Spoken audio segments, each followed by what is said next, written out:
So we're all set. We're recording. All right, can everyone hear me good? Yep. So I'm gonna go over deck general first. So with deck general, there's 50 questions and passing grade is 70% or higher. So what is the most versatile knot? It's defined as the king of all knots. It will not jam. What kind of knot is that? Bowling. Bowling. Bowling. Yep, it's a bowline knot.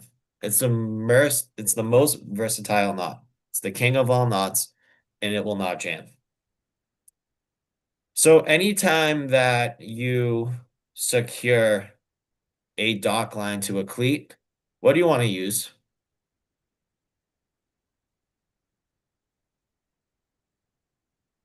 Spring line. It's called a figure eight. So anytime that you secure a dock line to a cleat, you use a figure eight. I didn't know what it was called. I just know what it is. Yeah, yep. So a figure eight, really like locks in that line from getting loose. And if you like do it one day when you're at your boat, if you just wrap a dock line around a cleat like up and over and whatnot, and there's a strong current and wind, it's gonna come undone. It gets loose and it comes undone. So that's why you always have to use a figure eight so that doesn't happen. So then we learn the terminology of squat. So that's when, you increase, when you're increasing speed, it's kind of like if you're watching boats like go out of the no wake zone and they pick up speed and their bow rises and their stern sinks. That's called squat. That's that terminology.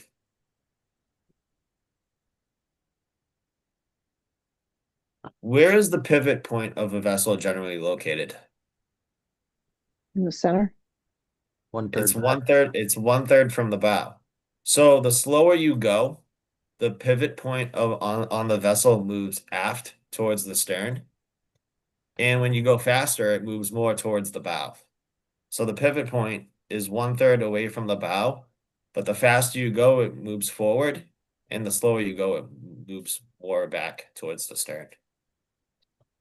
So with bank suction, the stern always gets kicked in towards the bank, and the bow always swings away from the bank.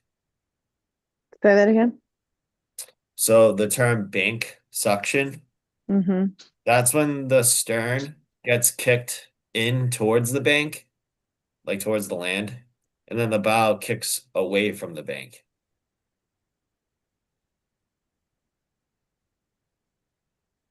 Then we learned about a couple terminologies. It's called advance and transfer. So advance is the distance gained towards the original course after the rudder is put over. And then transfer is the distance gained perpendicular from the original course after the rudder is put over. How would you guys define beer steerage way? The slowest you can go and still have control. It's the slowest speed that you can go while you're maintaining your heading. It's not the slowest speed your vessel can go because bear steerage way, you could be in neutral. That's bear steerage way. It's the minimum speed in which you can maintain your heading. That's the definition of bear steerage way. On So the go on ahead. the I'm sorry, on the advance and transfer. I got the Yep. transfer part. What was the advance? Advances the distance gained towards the original course after the rudder is put over.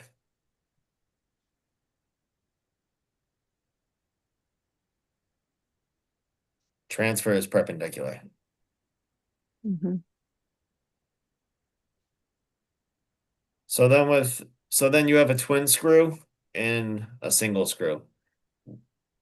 Is a twin screw more easier to drive than a Yes. single? Yes. Why? Because the propellers kind of rotate each other.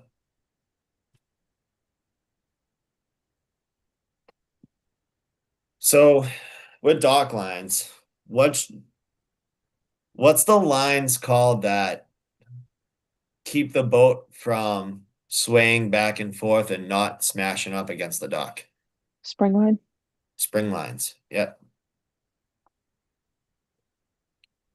So man overboard is probably one of the worst things that can happen to someone on your boat. They fall off your boat. And especially in restricted visibility. But the Williamson turn is the best method of recovering a man overboard in restricted visibility. So Williamson turn recovers a person in the water best in restricted visibility. You shift your rudder 60 degrees.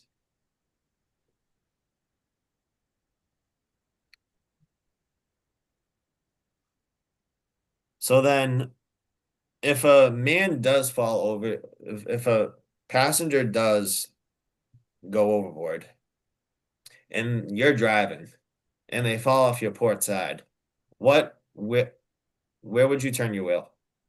Towards port. Yeah. And if vice versa, if they fall off your starboard side, you would turn your wheel to starboard. So when you're anchoring, what you gotta account for is the change in the tide. So like if you anchor on a low tide, you have to make sure that you have enough scope. So that way when the tide comes in, you don't wake up in a different place. So the flukes of an anchor are what actually dig into the ocean floor and set your anchor. Those are called the flukes. And the best anchoring scope to use generally is 5-1 to 7-1 of the charted depth.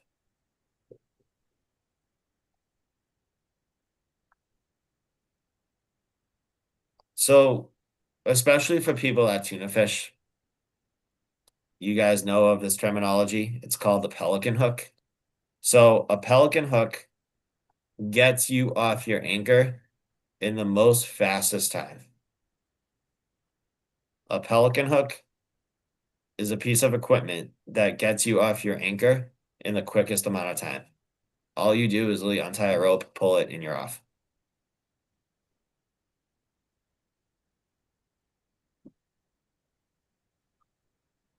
How many feet is 1 fathom? 12? 6. 6. One Oh, fathom is I 6 thought this feet. was 12. It's okay. 1 fathom is 6 feet. So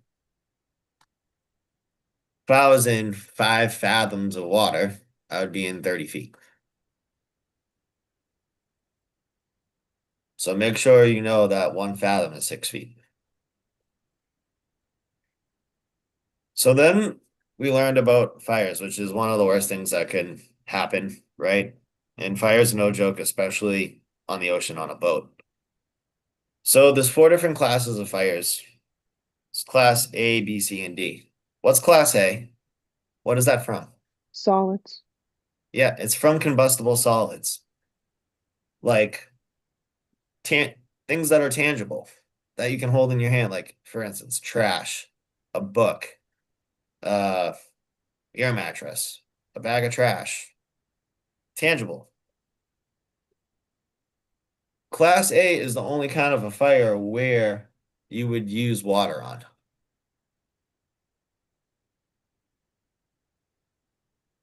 So then we learned about a class B fire.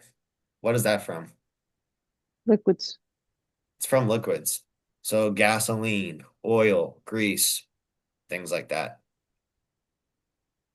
And also, just an FYI too, like I don't know if you guys heard this also, but like I know just from through insurance companies that if you have a fire on your boat because you're grilling, they don't cover it. So that's something to keep in mind. Huh. So yeah, B is from combustible fluids. Could be grease from a fire, from a grilling. Insurance won't cover it. What about like a So built-in stove? that's different. But that would be probably different because it's like actually meant to be on the boat. But like if you go by like a grill at West Marine and then like you're dripping a bunch of hot grease and you catch up fire, like and if they find out that's the probable cause of why your boat blew up, you might not get an insurance check. Hmm. So Class C fire is caused by what? Electrical. Yep. What's the first thing you do when you realize it's an electrical fire? Turn off the batteries. Yep. Kill the power. Kill the main source where that, it's coming from. What would you never use on a Class C fire? Water. Water. You use Halon dry chemical, things like that. And they sell fire extinguishers that cover all classes of fires. That's what I have. So just make sure that the fire extinguishers that you have cover all classes of it. Or if not, you would have to have different things on your vessel that you would be able to actually use. And then we learned about a Class D fire, which is from combustible metals Metals. like titanium, magnesium, things like that. So out of Class A, B, C, and D, which one do you think gives off the most heat? B. What'd you say? D. It's Delta. D. Delta. Yep. Class D fire gives off the most heat. It's from combustible metals. It's the hottest kind of a fire. So vessels have either numbers on their bow, like if you're in Massachusetts, it says MS, right? And if it's on your bow, that means it's registered. It's state registered. But if they don't have numbers on the bow and they have numbers on the sides of the boat, an example is like the tuna.com, that's a federally documented vessel. So if they have numbers on the bow, it's registered, state registered, where you would see the MS numbers.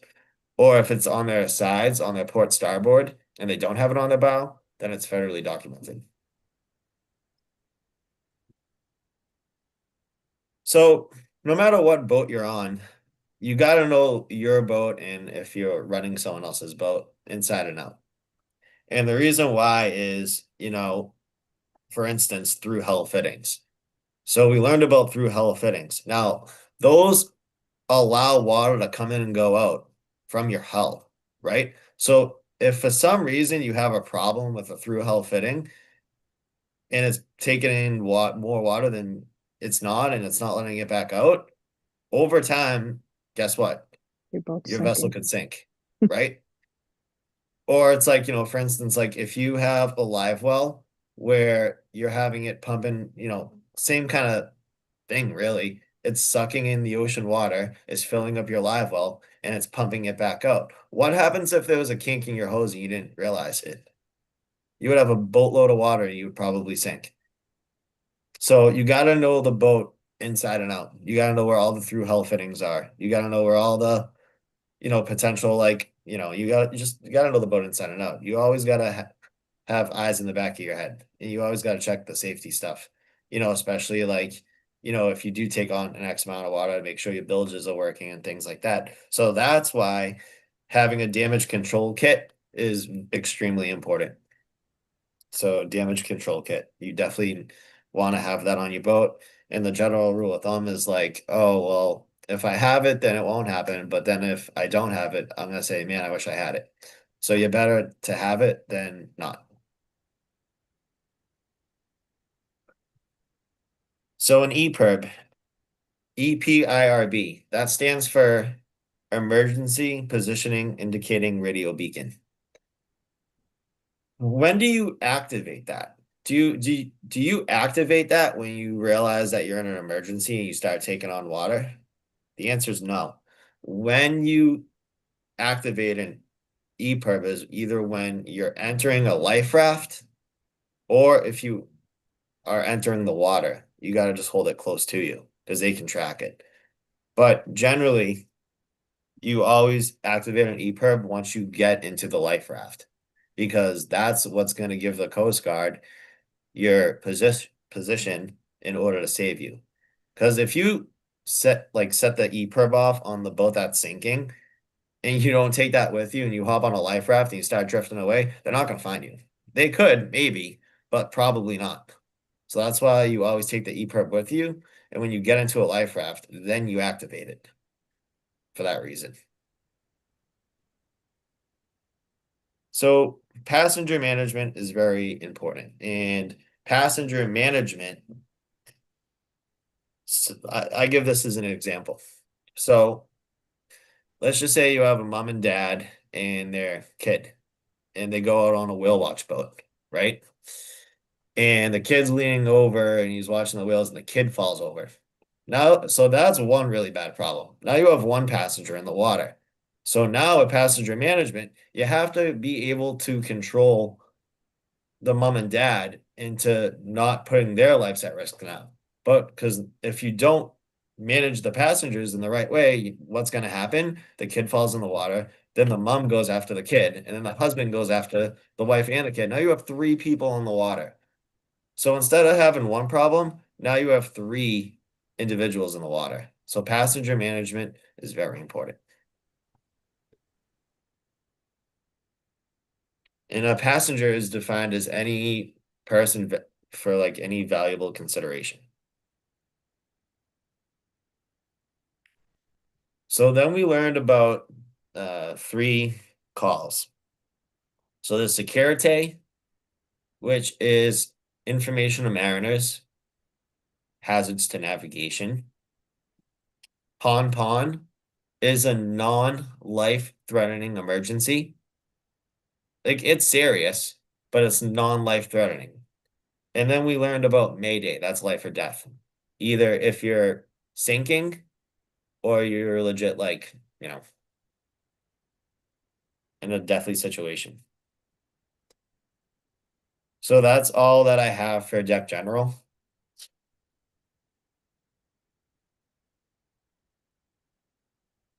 So now we're gonna go over Navigation General, and then I'll do the rules of the road and then chart plotting. So Navigation General, it's 50 questions and you need a 70%. So going back to class 1, what is one day considered by the Coast Guard at sea? How many hours? 8. 4. Yep. 4 Is it hours is considered one day. And it's underway. Underway, making way, underway, not making way. That's considered one day. So especially when you guys get through everything and you start filling out your sea time. So like even if you're out at sea for 7 hours, 8 hours, 10 hours, that still counts as one day. But minimum, you need to be out at sea for 4 hours to consider it a day at sea. So we learned about a nautical line in the beginning of this course, and it's called the boundary line. What does the boundary line separate? inland and high seas? Yep, from what? For what? So For we learned, the international rules versus inland rules. so that's the call regs demarcation line. Ah, So that goes with the rules of the road, right? But the boundary line, so like, because with your captain's license that you're gonna get, there's different grades of it. There's a OUPV inland and there's right. a OUPV near coastal. So the boundary line separates inland waters from near coastal waters for licensing purposes only. Say that again. The boundary line Yep. separates inland waters from international waters near coastal waters. That's another word for it. For licensing purposes only. So like another example is like if you guys decide to do your masters after this, there's a master's inland and there's a master near coastal. Same thing with OUPV. There's a OUPV inland and a OUPV near coastal. And that boundary line separates those inland and near coastal for that license.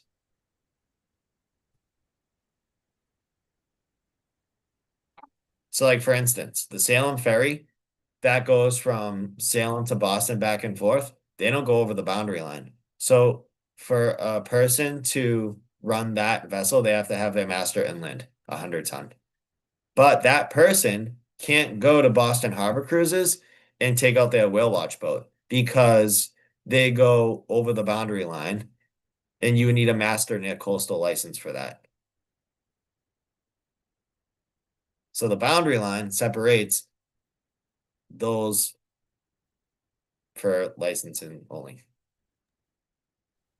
How many hours are extra to get the further The license? master near coastal, you need 720 days. When Total or dedicated to that zone? so it's 720 days of sea time, 360 days has to be over the boundary line. That's the license that I have. I have my master near coastal.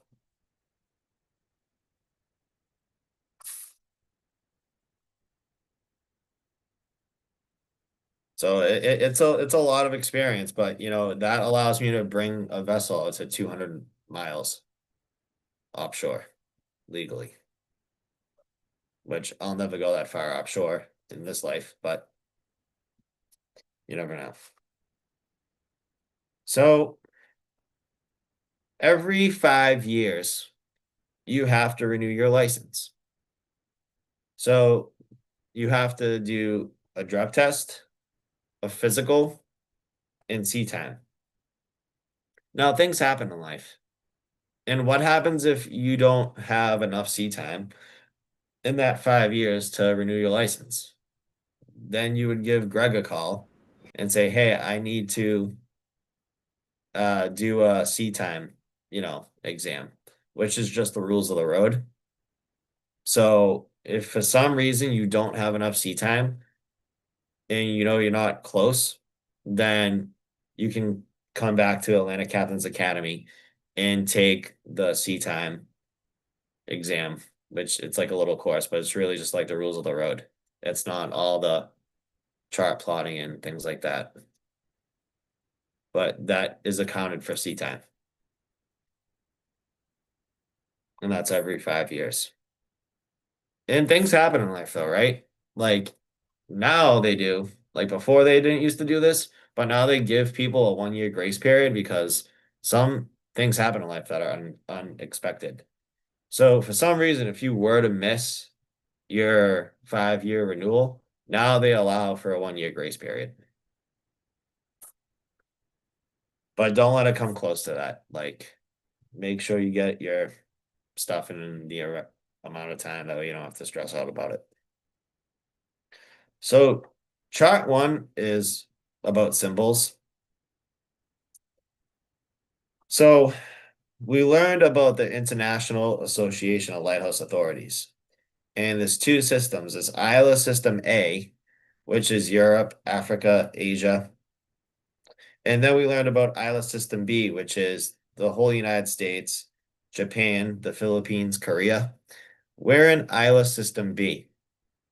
That means when we're entering from the sea, coming in, red is on our starboard and green's on our port. The only place where that actually changes is the intercoastal waterway, where it actually changes. So, if you've never been there before, if you have been there before, that's the only place in the US where those change.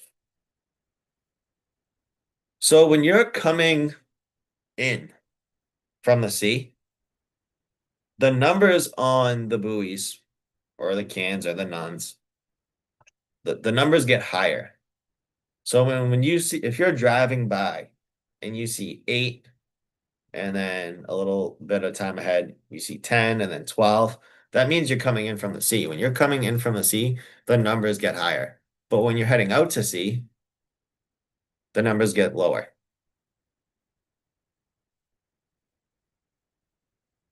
So a can and a can is green. 7-Up comes in a green can. Nuns are red. Is a can or a nun lighted? No. Cans and nuns are not lighted. So you learned about lateral marks and non-lateral marks. What does a lateral mark mean? Can anyone tell me? What does it mean if a navigational mark is lateral? Because you have lateral marks and non-lateral marks. It's So a marking the edge of a lateral mark, channel, what? marking the edge of a channel. Yeah, it does, yes, but a lateral mark is, for instance, a channel marker, like a lighted buoy like that, because you can only take those buoys on its prescribed side. So let me explain this. So you get a large, very large ship coming in, right? And it's a spring tide and it's dead low. That ship has to pass those lateral marks on its prescribed side. So we're in Isla System B. So if they're coming in to offload things, they have to keep that red none or red lighted buoy on their starboard side because if they don't, they could run aground. So a lateral mark means that you can only pass that buoy on its prescribed side. And it's really for like an example like that because if you're in like a center console or a smaller boat, you can pass those marks on either side. It's not like you can't. It's just for a larger vessel that's really strict and deviating from their course, they can only pass those lateral marks on its prescribed side. If not, they can run into serious problems. But then, so examples of a lateral mark is like a can, a none, a lighted, green, a lighted red. Those are examples of lateral marks. But then we learned about a couple non-lateral marks. So we learned about isolated danger buoy, and I like to say it's Morse code Mike Tyson because Mike Tyson's dangerous and it's a danger buoy. So isolated danger buoy, Morse code Mike dash dash, and that is a non-lateral mark. That indicates danger. So if you ever were to run into this kind of a non-lateral mark while you're navigating on the inland waters or the high seas, you slow to bear steerageway, you look at your chart and you navigate with caution. But you could pass that on your port or starboard side because it's a non-lateral mark. So you could pass on its either side. Then the other non-lateral mark that we learned about is a safe water mark. That deems safe water and it's Morse code alpha, which is dot dash. What was the Morse code, Mike? Dash dash. Morse code Mike is dash dash. And then the safe water top mark is Morse code alpha, which is dot dash.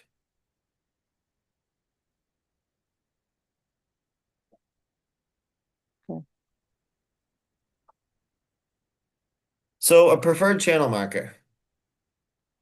If it said, so it marks the primary channel and a secondary channel. So if we're in Isla System B. So if I saw a preferred channel marker and it showed red over green over red, where would I leave that buoy?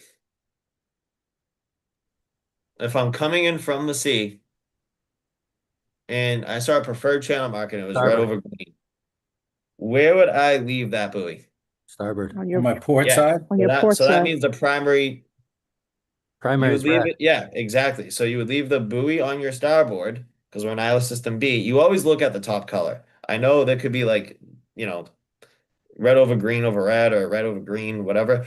But like the only thing you pay attention to is the top color. And since we're in Isla System B, whether you're coming in from the sea or vice versa, just red's on your right when you're coming in, and when you're heading out, red's on your port. So in that case, the scenario I just gave you, that means the primary channel would be to the left, to the Got port, it. and you leave that preferred channel marker on your starboard. And if it had red over green, what color would the light be? If it was red over green, so you always go by the top color Green. with a preferred channel marker. So if Green. it's red over green, It'd the be light would red. be red. Yes. And it flashes composite 2+1.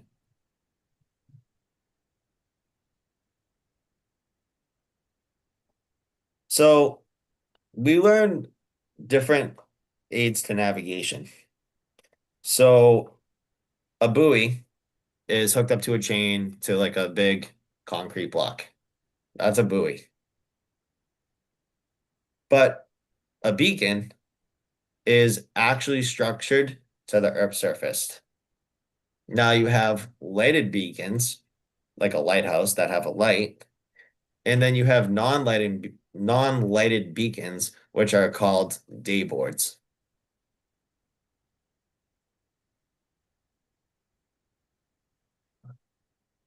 And then a range board, you would just line up they would be like ahead of each other, and you just line up the middle set part of the range board to form a range. So a beacon is structured to the Earth's surface. And a lighted beacon is just called a beacon, like a lighthouse. And then you have day boards, which are beacons that are not lit. And then range board, you just line up the middle and form a range. So a special purpose buoy, what does that indicate?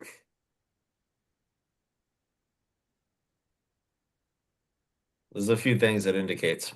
It indicates military exercise, fishnet areas, traffic separation schemes, special, anchorage areas, things like that. So the ICW, like I mentioned, on those day boards, it's the only place where you're actually going to see those small yellow triangles and squares inside on the day board. That's where you're only going to see that. So if you guys ever go through like the Damas River, especially, I'm not sure within like in Maine and whatnot, but there's mid-channel markers and it's red and white. So you just hug those mid-channel markers close to them and you go around them. And they're white and red, and it's an octagon. So a mid-channel marker is red and white. It's an octagon, kind of like a stop sign. Looks like it, and it's red and white. And you just hug the marker, go around it. How do you calculate geographical range? Square root times 1.17. Yep. Yep. So the lighthouse is 100 feet above sea level. You get the square root of 100, which is 10. You multiply that by 1.17, and you would be able to see that light from 11.7 nautical miles away. Then there's a couple other ranges that we learned about. So there's a nominal range. And a nominal range, that's what's listed on a chart. So like if you read a lighthouse on a chart, it gives you its nominal range. And that is in optimum conditions, which means perfect, clear conditions. But then luminous range of a light is under current weather conditions. So like on a clear day, the nominal range of a light might be like 12 miles, but then the next day it's only 1 mile because you have optimum conditions, which is clear, and then you have luminous range, which is current. So nominal range it's what's listed on the chart, and that's in perfect clear conditions, optimum, that's the right terminology for it. OPTINUM. And then luminous range is actually that changes every day. That's a variable because it's based upon current weather conditions. So like if it's really foggy out or like it's snowing or there's a sandstorm, restricted visibility, things like that. So now I'm gonna go over weather. So weather is defined as the current state of the atmosphere. What's the barometric pressure at sea level? Is it 14.7? Yeah.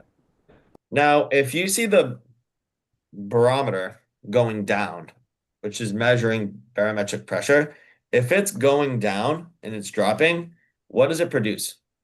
Bad weather, rain. Rainy weather. Yes. So if you see the barometer going down, that means it's raining outside, rainy Hmm. weather. So we're in the northern hemisphere. And Bayes' ballot law states that if we put the bow into the wind, the area of the direction of the nearby low is slightly behind our right shoulder, which is off of our starboard quarter. But if you were in the southern hemisphere, it would be off your left. It would be off your port quarter. So we are in the northern hemisphere, and Bayes' ballot law states that if you put the bow into the wind, the direction of the nearby low is slightly below your right shoulder, which is off of your starboard stern quarter, like the corner of your stern, starboard. And that's only when there's a low or ever. No, that's pretty much ever. Like it's just if you put the bow into the wind, if you want to know where say if you want to know where calmer weather is, it's below your right shoulder in that direction.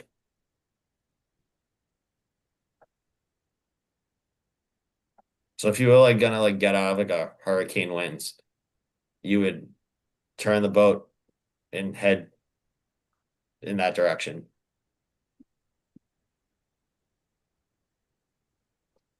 So we learned about fronts. So there's a cold front and there's a warm front. Cold fronts, that's an area of high pressure. Warm fronts is an area of low pressure. So like in the summertime, we have a lot of warm fronts. So the seas are generally more calmer, like very calm. We don't have a lot of wind and it's very hot. It's like those days when you're out on the water in July and you're like, oh my God, it's so hot out here. You can't even like, you got to jump in the water or like you got to just start driving the boat to cool off. But then cold fronts are an area of high pressure and it produces high winds and rough seas. So that's why like trying to tuna fish in December is a real hit or miss because of the serious cold fronts that we have and how bad the sea conditions are. And that's just an area, from an area of high pressure to low pressure, vice versa. Cold fronts are an area of high pressure, and then warm fronts are an area of low pressure. So we learned about clouds.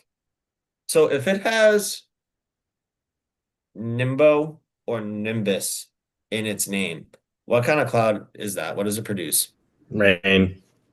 Rain. The big white puffy clouds that look like cotton candy that show no indication of rain. What kind of clouds are those? Cumulus? Yep, like a big snowball. So,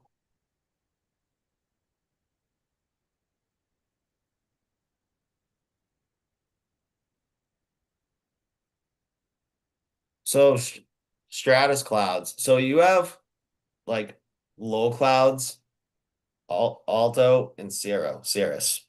So you have different levels of clouds. If you see cirrus clouds, that indicates that a, a storm is coming.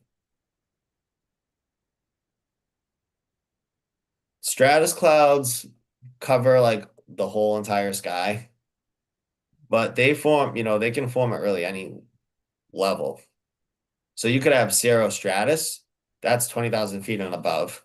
You could have altostratus or just stratus. So, so then we learned about winds. And winds are named in which the direction in which they are coming from, originate from. But currents are named in the direction in which they flow. So there's different wind warning designations. So there is a small craft advisory, which the winds get up to 33 knots. Then you have a gale warning. That's from 34 to 47 knots. So like yeah, like the second day of December where I was even thinking about going tuna fishing, it said gale warning. I'm like, there's no way I'm going. That's the winds could get up to 47 knots. So that's just a note. That's a no-go for me. A storm, that's when the winds get from 48 knots till 63, and a hurricane is 64 and above. So those are the different wind warning designations. You have small craft advisory, gale warning, storm, and a hurricane. What's the range for small craft again? It's 0 to 33. So small craft advisory is from 0 to 33 knots. A gale warning is from 34 to 47. A storm is 48 to less than 63, and a Mhm. hurricane is 63 and above. So then we learned about fog. So radiation fog is the fog over the land, and advection fog is the fog that forms over the sea. So with tides, what plays the biggest effect on the tides? The moon? The Moon. moon. The moon. And we have two different kinds of tides. We have a neap tide and we have a spring tide. So a neap tide, so let's just say there's 30 days in a month. A, a, a neap tide happens majority of the times of the month. That's when the Earth, Moon, and the Sun are not in a straight alignment and they slightly form a right angle. But then we have spring tides that happen twice a month, and it's on a new moon and a half moon, full moon, half moon, and full moon and new moon. So then, and that causes higher highs and lower lows, and that happens twice a month. So then you have an ebb tide and a flood tide. An ebb tide isn't called an outgoing tide. That's the right terminology for it. And an incoming tide, its right terminology for it is called a flood tide. It's flooding in and it's ebbing out. So when you see a height on a bridge, that's in mean high water because we're not worried about if we can make it under the bridge on dead low tide. We need to know on high tide if we can make it under or not, or do we have to call Mass Bay or any bridge operator, whether if we need them to swing the bridge so we can safely make it. So any bridge height is in mean high water, MHW. But then with chart plotting that we just did, you see all these little numbers all over the entire chart. That represents mean lower low water. That's the depth at shallow water or at low tide. And that is for like accounting for all the spring tides and all the neap tides. That's the average. So with what I've went over so far, that's all I have for nav general. Does anyone have any questions? Okay. I'm gonna do rules of the road and then I'll do chart plotting last. Because with chart plotting, if you guys need me to do out some examples on the chart, I'm more than happy to do that.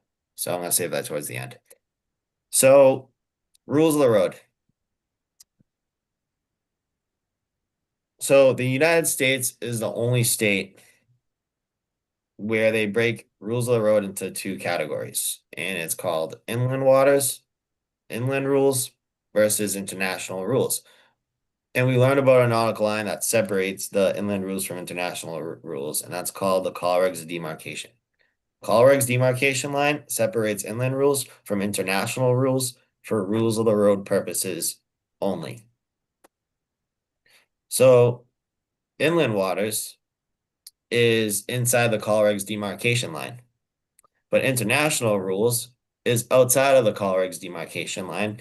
And the key words that define international rules is known as the high seas. So we learned the rules of the road by the order of threat in the pecking order of right-of-ways. A single white light is the least threatening light you will see in inland waters or on the high seas, and it can mean a few different things. It could be an anchored vessel. It could be the stern of a boat. It could be a 7x7 vessel. It could be a manually propelled vessel as well, or it could even be a street light. It's the least threatening light that you will see. The next least threatening thing you will see on the inland waters or high seas is a sailing vessel, and then a power driven. So we learned about a flashing yellow light. And you would see this light really in inland waters only inside the Colorado demarcation line. And you would see it on a US submarine, an air cushion vessel operating in non-displacement mode, in the front of a barge being pushed ahead or towing alongside. So now we're gonna get into the navigation lights. So for navigation lights, what you have to know is what kind of the light it is, and also what degree of a unbroken light does it show. So one of the first lights that we learned about is a masthead light, and it shows an unbroken light of a 225-degree arc, and it's white in color. So then we learned about side lights. Port wine is red. Your port left side light is red, and your green starboard side light right is green. And it shows an unbroken light of an arc of 112.5 degrees. Then we learned about an all-around white light, white in color, perfect circle, 360-degree. We learned about a stern light. It's a white light, shows an unbroken light of 135 degrees. And then a towing light, same characteristics as a stern light of the 135-degree arc, but it's yellow in color.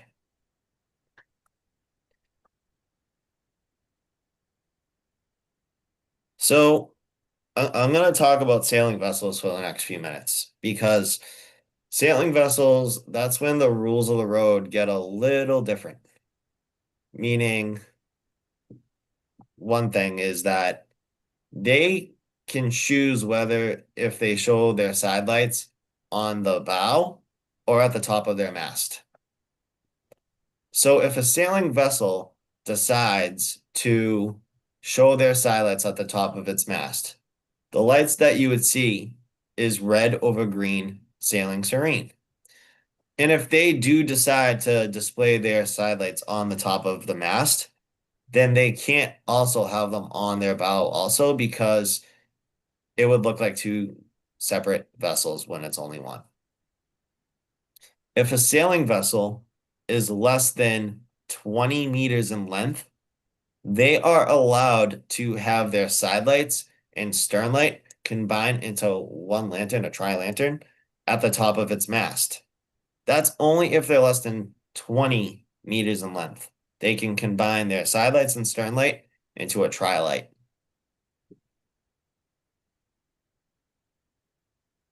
So now I'll get back to sailing. So let's just talk about, I'll go through the pecking order and we'll talk about all the lights and everything. That's how I'm gonna do it. So the saying of the pecking order is only new reels catch fish, so purchase some. Only is overtaking, taken, not ing, like ING, EN. But new. What does new stand for? Not under command. Not under command. So not under command means due to an exceptional circumstance, they are unable to maneuver and get out of the way according by the rules of the road. The lights that you would see is red over red, captain is dead, and then during the day they would display two black balls. So the saying is red over red, captain is dead, put two balls in his grave. Reels. What does reels stand for? Ram. Yeah, rails, restricted in her ability to maneuver. That's due to the nature of the vessel's work. So the lights that you would see is red, white, red, captain's making bread, and then the day shapes would be ball, diamond, ball. Can you say the first one again? Before the ball, diamond ball. It's red, white, red. Those are the lights that they would display at night for being restricted in her ability to maneuver. Any questions so far? All right. The next one is catch. What's catch mean? What does that stand for? It's Trained by draft. International only. Yeah, you answered my next question actually.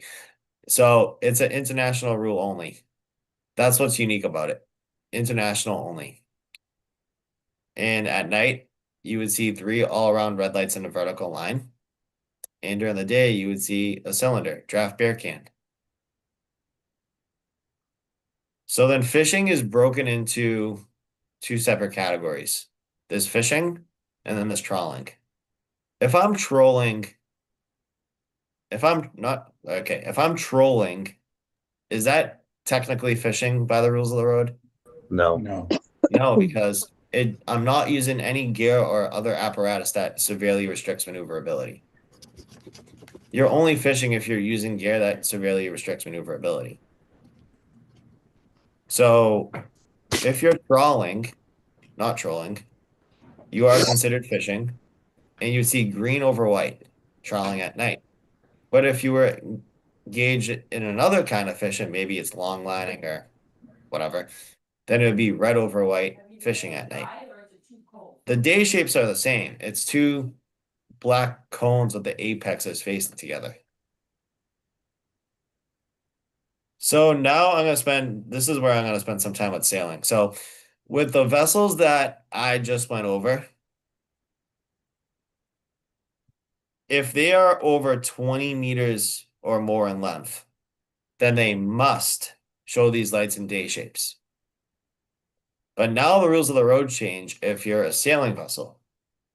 So now if it's over how many meters in length, Lori, or whoever wants to answer it, they must show those lights for a sailing vessel. Well, Lights in day shape. If it's under machinery, so 12 if a sailing meters. vessel is propelled by machinery, it's a power-driven vessel, which they would have to show an inverted black cone on their vessel where they can easily see it. But how many meters or more in length? 12. 12. 12. Yep. But all the other vessels are 20. So that's something that I would definitely write a star next to, because sailing is always treated a little different by the rules of the road. So it's 20 for everything power driven. Yeah. Yep. Well, sailing being propelled by machinery is a power-driven vessel. And that's Got why, it. like, yeah, Except for so sailboats. yeah, exactly. Because even that a sailing vessel like is propelled by machinery, they have to show that day shape. And yeah, it's a special rule, honestly. Okay. Because even though that technically that sailing is a power driven, if as soon as they turn that key off, it's a sailing. So you would just have to, that's why it's a separate rule. So then power driven really doesn't have any right of ways. So let's talk about the lights that a power driven vessel would have to have. So there's 3 categories of a power driven vessel. The categories are if a power driven vessel is less than 12 meters in length, then they have to have side lights and an all around white light. If a power driven vessel is greater than 12 meters in length, but less than 50, they have to have side lights, stern light, and 1 mast headlight. And then if they are over 50 meters in length, then they have to have side lights, stern light, and 2 mast headlights. So those are the 3 classifications of a power-driven vessel and the required navigation lights that they would have to have. So side for So the biggest one is side stern and 2 yeah, mast head. Yeah. Yep. They would have to have a side lights, stern light, and then two mast headlights on the fore and aft center line of the vessel. For over 50. And the one on the stern has to be more higher in elevation, so it doesn't interfere with its stern light because they're both white in color. But you got to be able to see that's the second mast headlight, and it wouldn't be able to tell that from far away if it was too close together.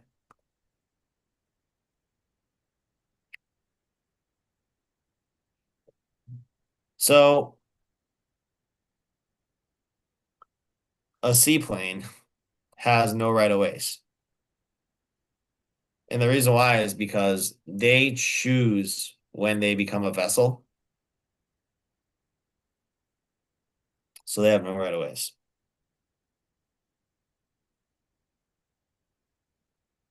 So now I'm going to get into towing. So if I saw three mast headlights in a vertical line, what is that? Howitzer tow. How's Was that? a tow over It's 200? a hawser tow. And what's special about that hawser tow? It's over Over 200 200. meters. It's over 200 meters in length. Can you repeat that whole thing one more time? Yep. So if you were to see three mast headlights in a vertical line at night, you saw three mast headlights in a vertical line, you saw side lights, stern light. That's a white light, correct? Yellow. Yes. Well, yeah, so mast headlights are white. But at the stern you would also see a towing light over a stern light. So if you saw, Lori, Mm-hmm. three mast headlights in a vertical line, side lights, a towing light over a stern light, what kind of vessel is that? It's a howser tow. Yeah, and what tells you that's it's a hawser tow, right? Because you see the yellow over white, which is towing a stern. That's the only towing vessel that has a yellow over white in both inland and international. But what tells you that vessel is greater than 200 meters in length, the length of the tow? The three mast headlights. The three mast Yes. headlights. Yeah. Yes. But if they just had two mast headlights, then what does it mean? Under 200. Less than 200. Yep. Over 50, right? Yeah, it's just less than 200. Okay. Yeah, so like the only time you will see mast headlights in a vertical line is on the toes. But like if you were to see three mast headlights in a vertical line, the length of the tow is more than 200, which is a lot. That's over 600 feet. Because it breaks it down in meters. So then we learned about a hip tow and a pusher tow.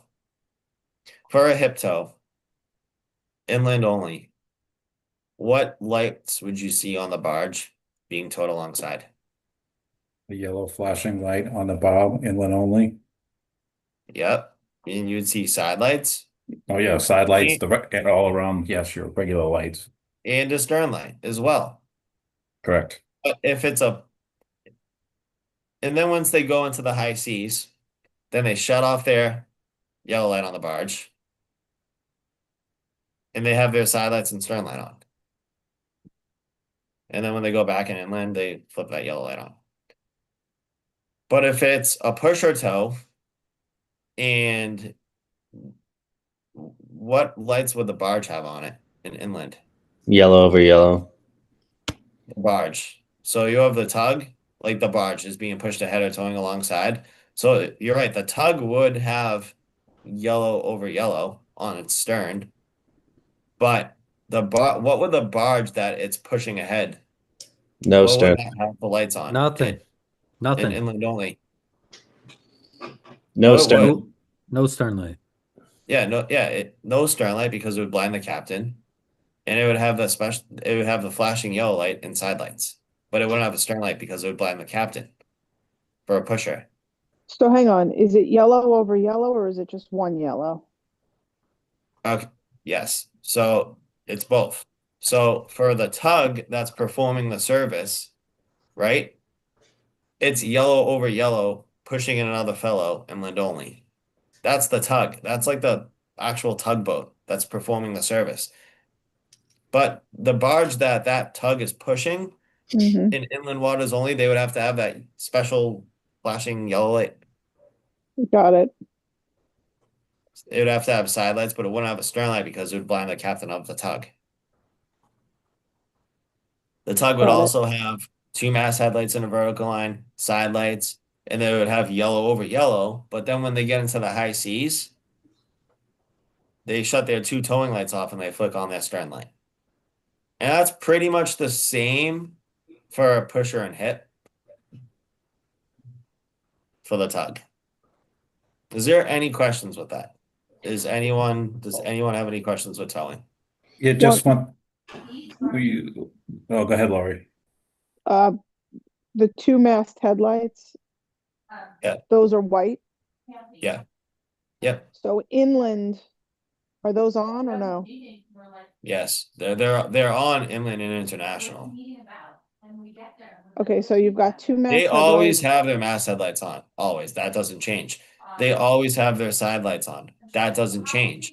But what changes for a hip tow and a pusher tow? So let's just talk about the tug first. Let's just talk about the towboat that's performing the service. Their two mast headlights will always be on in inland waters and international waters. But for inland, they would have two towing lights on the stern. In inland only, yellow over yellow. But then then the tug that's either pushing ahead or towing alongside. Once they go into international waters, there's no such thing as towing lights. The yellow all goes away. Yeah, okay, but the mast lights stay on. Mast lights And stay the on, the side lights stay side on, lights and stay they on, change their towing lights to one stern light except the barge doesn't have a stern light if if it's they're being pushing pushed. ahead. Correct. Correct. Can I ask a question about the hawser Yeah, go tow? ahead. Day shape for the diamond, does that have to be 100? Is it do you go to the day shape on It's the only set? if it's only if it's more than 200 and it has to be on the barge and the tow. It's 200? Have to be more than 200 to go to the black diamond? Yeah. I gotta look okay. Yeah, because they have to have three mast headlights, and that's such a long tow where they have to have the black diamonds. It's only for that specific rule. For that length of a tow. Okay. And Yeah. it's on the barge and the tow, Yeah. and the tug, okay. And that's only if it's 200 or greater because now they need an extra mast headlight, and then that is such a long tow also where like they have to show day shapes. Does it cover partially submerged objects? And are there questions on that for towing? Yeah, towing, yes. It's especially if the tow is that long also, yeah. If it's partially submerged too, they would have to show shape, a day shape on it as well, just so maybe someone doesn't see it partly submerged, or if if it's choppy out and it's hard to see, they would have something sticking out of it that you could see that they're actually towing something. Okay, thank you. Yeah. So that's with all the towing. Does anyone have any other questions with that? It's just when you read, if you get questions regarding hip and pusher, first thing to do is highlight it, like circle it. Oh, it's a pusher toe, it's a hip toe, and then think about it. Like, okay, pusher, like the barge is not gonna have a stern light because it would blind me. Just break down the question and read each question carefully. So another kind of a vessel that, which, happens more than not is a ground. Now, a ground is not anchored by choice. So the lights that an aground vessel would have to display is two all-around red lights in a vertical line and an anchor light. That's what tells you that vessel is aground. And during the day, what is the day shape for a ground? Can anyone tell me? 3 2 black. balls. 3 black balls. Go ahead, 3. So annexes equals fishing.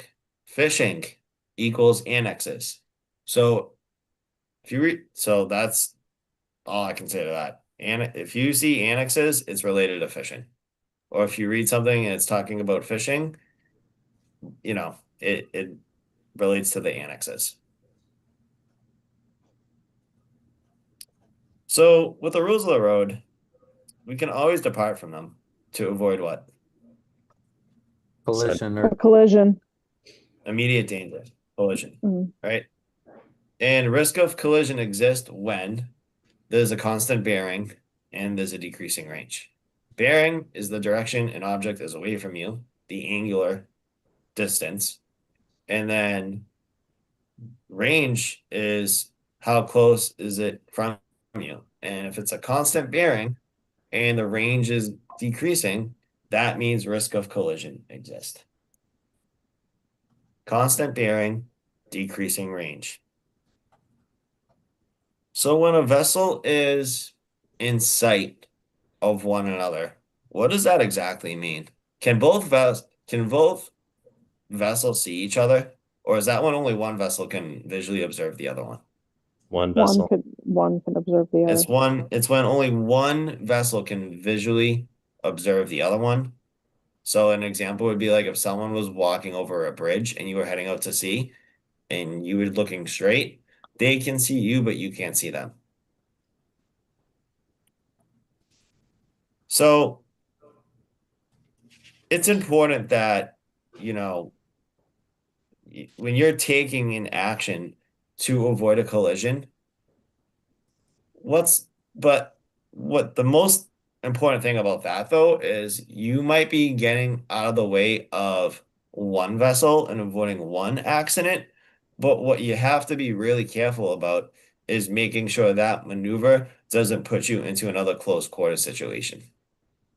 Meaning, put yourself to avoiding one accident, but putting yourself in another accident. And that's the definition of close quarter situation. So that's something you don't want to do. So a special circumstance situation, what is that according to the rules? So with all the examples that we were given within the rules of the road, or a lot of examples that I gave, like for instance, like when you're 2 going or more around a boats. bend, it's more than 2 vessels meeting at once.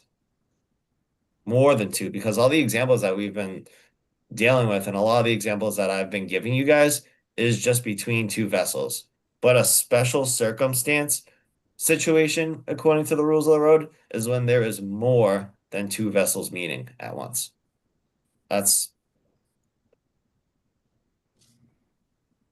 So when you're on a boat, you always have to maintain a proper lookout through sight and hearing. Because just because you might not be able to see something, you can hear it. So you always have to maintain a proper lookout. You always have to travel at a safe speed, which is the speed in which you can take proper and effective action to avoid a collision. What are some of the variables that go into figuring out safe speed? Weather, Yeah, weather, the sea state, the visibility, visibility. right? If it's fog, you're not going, full throttle, right? So things like that. So we learned about stand on and give way.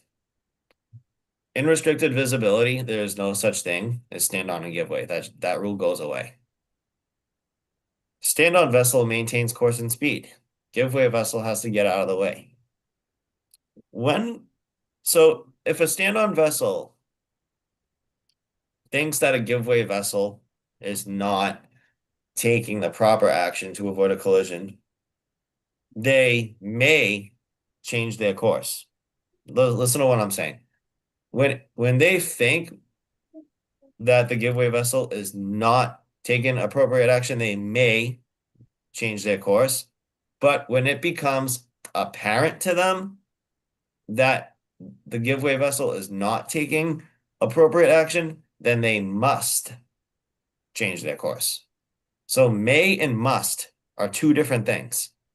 So when you think they're not taking the right away, you know, to get out of your way, they're not taking the appropriate action. When maybe you think, then you may get out of the way. But when it becomes 100% apparent to you that they're not, then you have to depart from the rules of the road, even though you have the right of way.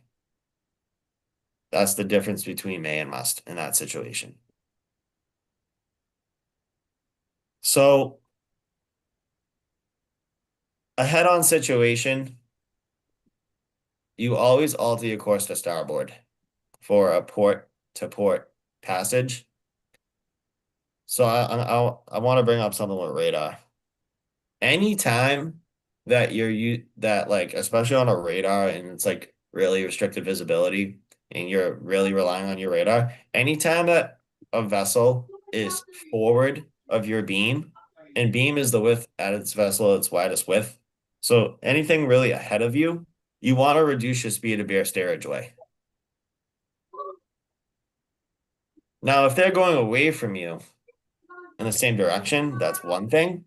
But if they're dead ahead of you, or if you're not even sure, generally the rule of thumb is anytime that a vessel is forward of your beam, you reduce your speed to bear steerage way, which is the minimum speed in which you can maintain your course heading.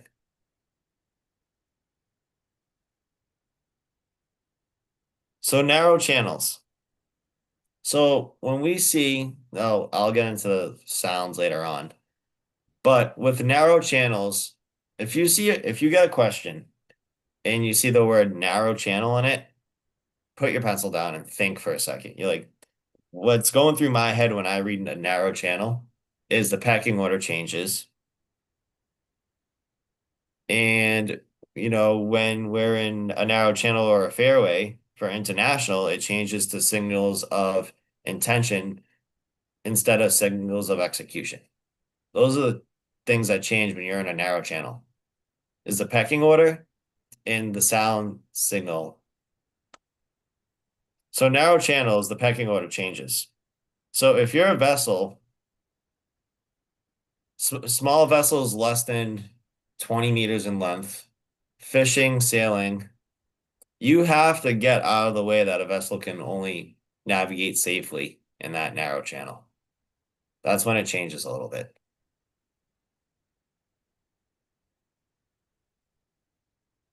So like in a perfect world, in like a clear, in a wide open area, a power driven would have to get out of the way of a sailing vessel.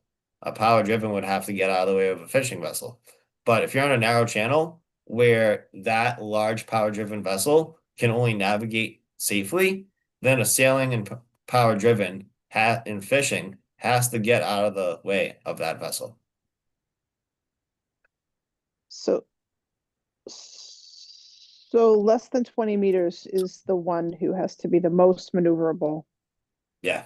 Yeah, exactly. If you're less And than 20, then like small, it's defined as, I'm going off memory. It's like small vessels less than 20 meters in length, fishing, sailing, and yeah.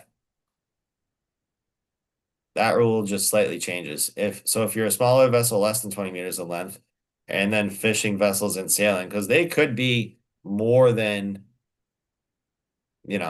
20 meters, for instance, but they might have more maneuverability than the power driven vessel, depending on the size of it. It's, that's kind of a broad example, but like that's when the rules of the road change when you're in a narrow channel. got it. And you can always, establish radio contact. That's really the best thing to do is just call them on channel 16. So now we're going to get into the sounds. So a short blast has the duration of 1 second. A prolonged blast has the duration from 4 to 6 seconds. There is no such thing as a quick blast. There is also no such thing as a long blast. It's short and prolonged.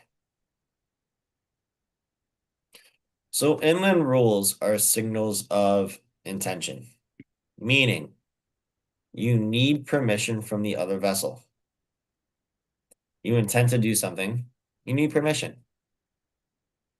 Signals of execution, which are international, you don't need permission. You say you sound what you're gonna do and you just do it. So it's for power driven. So these sound maneuvering signals are for power driven vessels. For international, they're when in sight of one another. And then for inland, it's when they are in sight of one another, or if they are less than a half mile distance from each other. So, talking about some sounds, if I heard 3 short blast, what does that mean? Leaving the dock. Stern propulsion. A stern propulsion. Yeah, because you could be pulling forward away from a dock, and you're still leaving the dock. So, 3 short blast means you're operating in reverse. A stern propulsion. What is there an underway signal for international waters? No, No.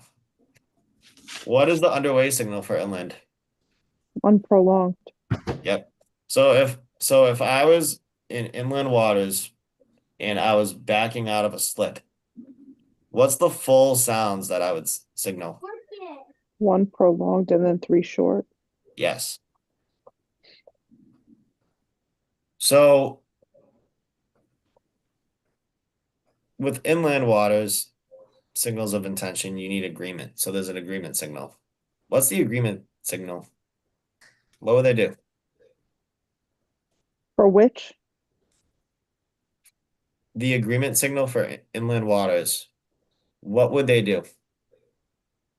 Morse would they code say? C. It would mimic the same sound. But if they didn't agree with you, we learned about the danger signal, which is how many short blast? 5. 5. 5 short blast. That's the danger signal. It also means a couple different things. It means I disagree with your proposal, or I don't understand your intentions. Then we learned about a bend signal.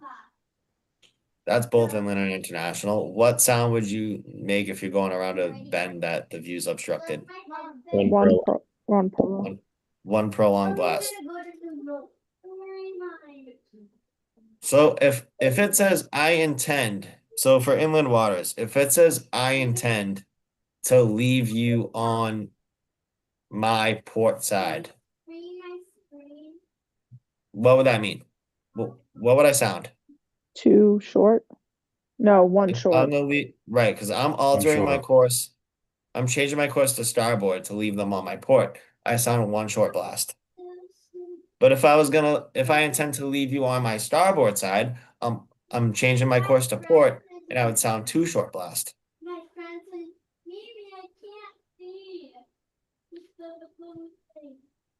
And if they agreed with me, if I sounded 1 short blast and they agreed with me, what would they sound? 1 short blast. 1 short blast. So let's see. So I'm gonna get back into the maneuvering signals in a second. So just to go over a couple, yeah, give me 2 seconds.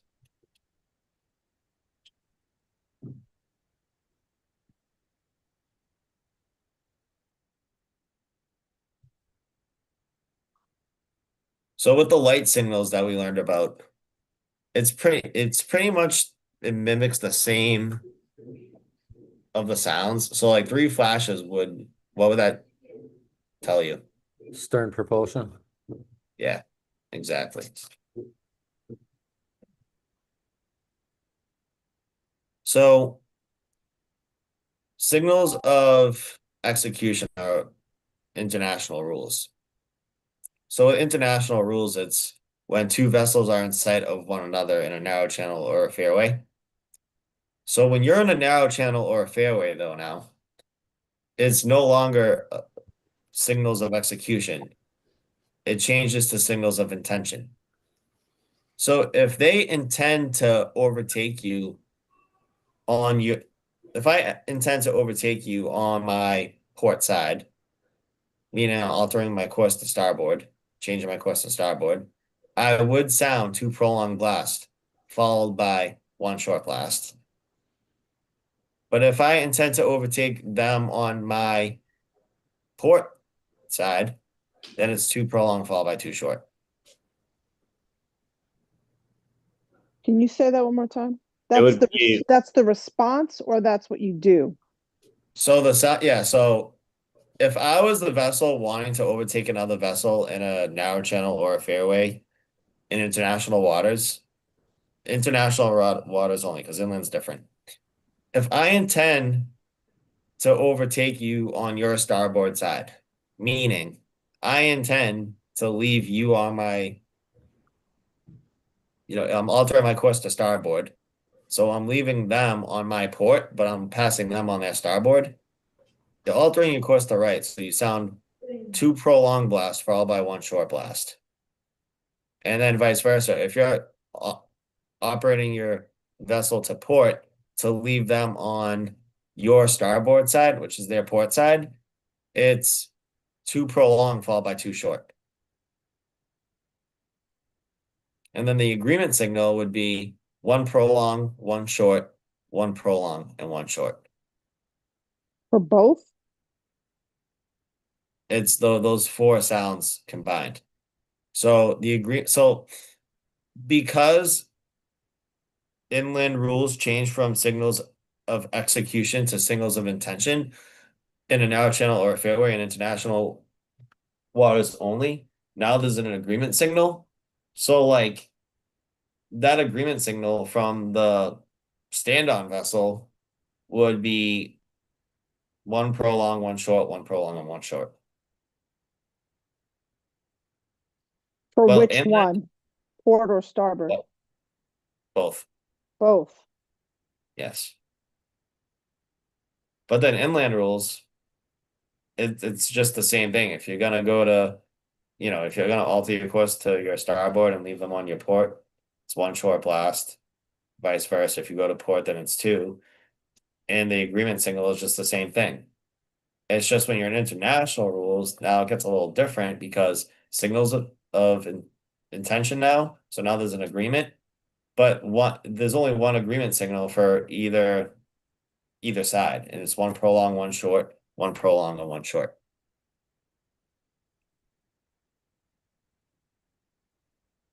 So with fog signals, what's really important about restricted visibility is when you are not at anchor or aground, the intervals cannot exceed 2 minutes. So if you're a power-driven vessel, which is also known as a composite unit pushing ahead, that's treated as a power-driven vessel, every 2 minutes, and it can't be more than 2 minutes, you would sound one prolonged blast. A power-driven vessel that's underway but not making way. So the first example I just gave, if it's underway making way, the second example is if you're underway not making way. And if you're not making way in the water, which you could just be in neutral or your engines are completely off, you're fishing and drifting, whatever, not even fishing, but just messing around, you would have to sound two prolonged blasts every 2 minutes, and you can't exceed that. Can you say that one more time? I'm sorry, I got a little jumbled in my head. That's okay. So a power driven vessel that's Yep. making way, one prolonged blast every 2 minutes. And if they're a power driven vessel that's not making way, it's two prolonged blast.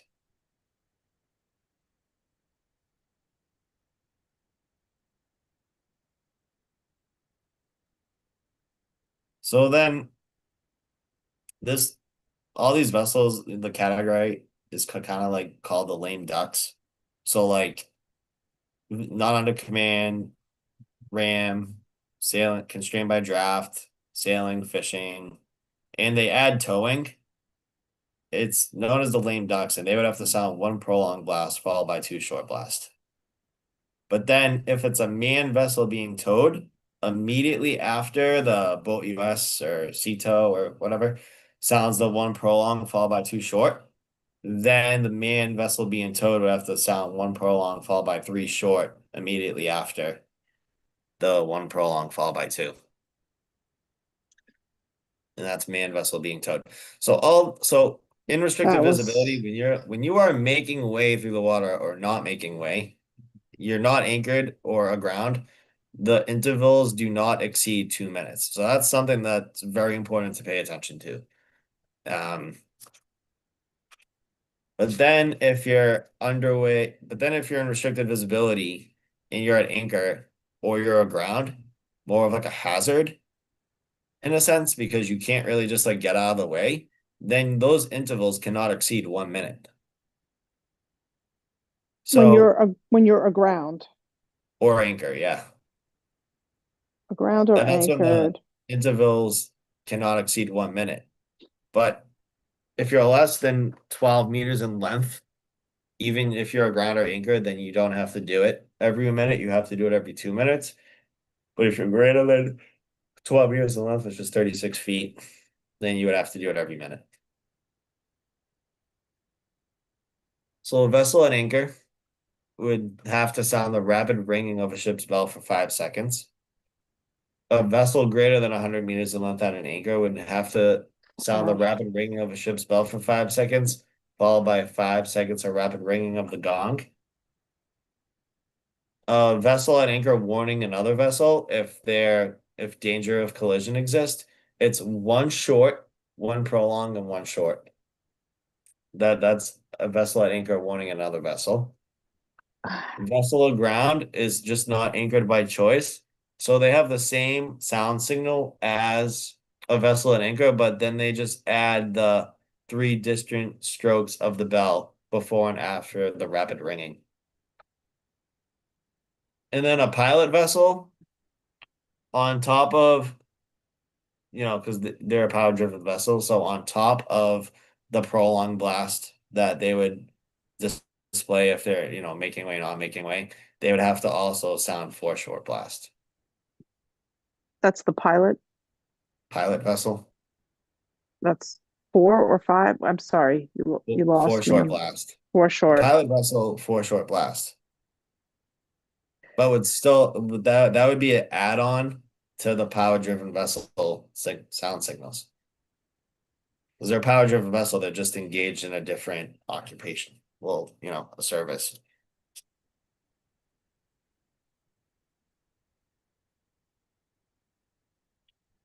So when you're overtaking another vessel, that means you're 22.5 degrees abaft of the beam. So a side light shows an unbroken light of 112.5 degrees, and a stern light shows an unbroken light of 135-degree arc. So if you're in between 112.5 degrees and 135, that is an overtaking situation. If you're between 225 degrees and 247.5 degrees, that is an overtaking situation. Can you say that last one again? If you're between 225 and 247.5, that's an overtaking situation. Okay.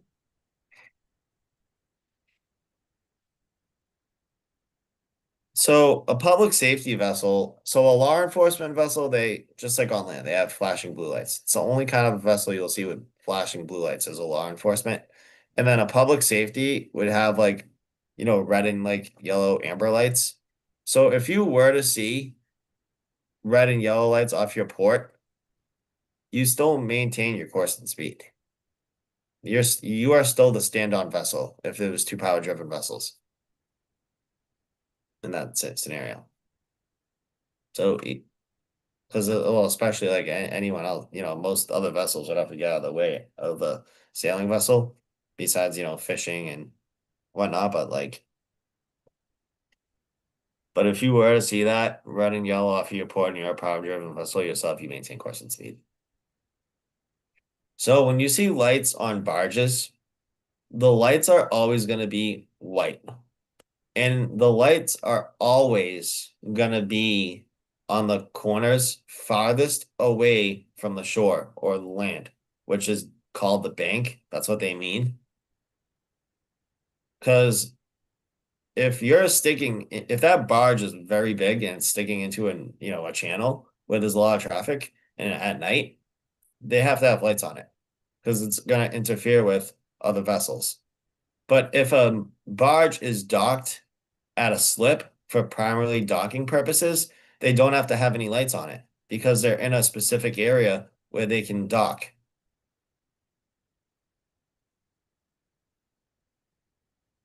So that's pretty much all that I have for the rules of the road. It's a lot. I know that. There's really, but you guys will be good. You guys really know your stuff. You know more than what you think, and just take a deep breath with that stuff. So now the final section that we just did is chart plotting. Now I'm gonna go over class 4 again, just to go over TVMDC. I know you guys know this, but I'm just going over everything. So we have, and I'm actually gonna share my screen so I can just draw some stuff out so you can see what I'm doing instead of just talking about it. Because with chart plotting, it's more practical work, it's hands-on. So I figured that the best way to go over chart plotting is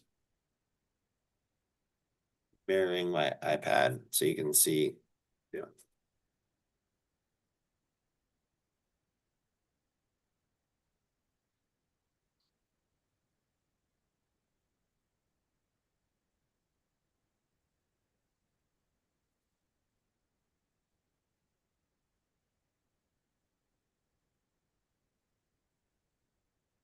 Before I get into chart plotting, does anyone have any questions so far?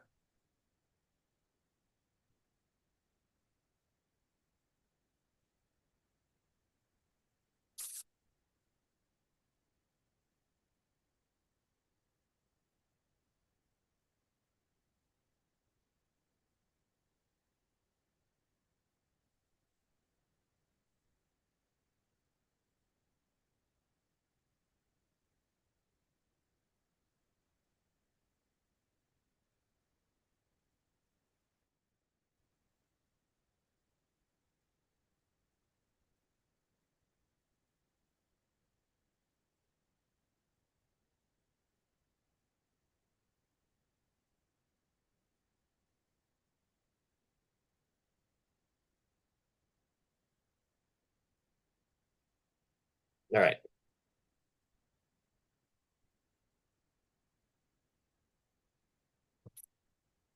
So with chart plotting, I'm gonna go over class 4 just to go over some basic stuff. What we really have to take out of class 4, which is TVMDC, which is all related to like what we were doing on the chart. So when you have a magnetic compass on your boat,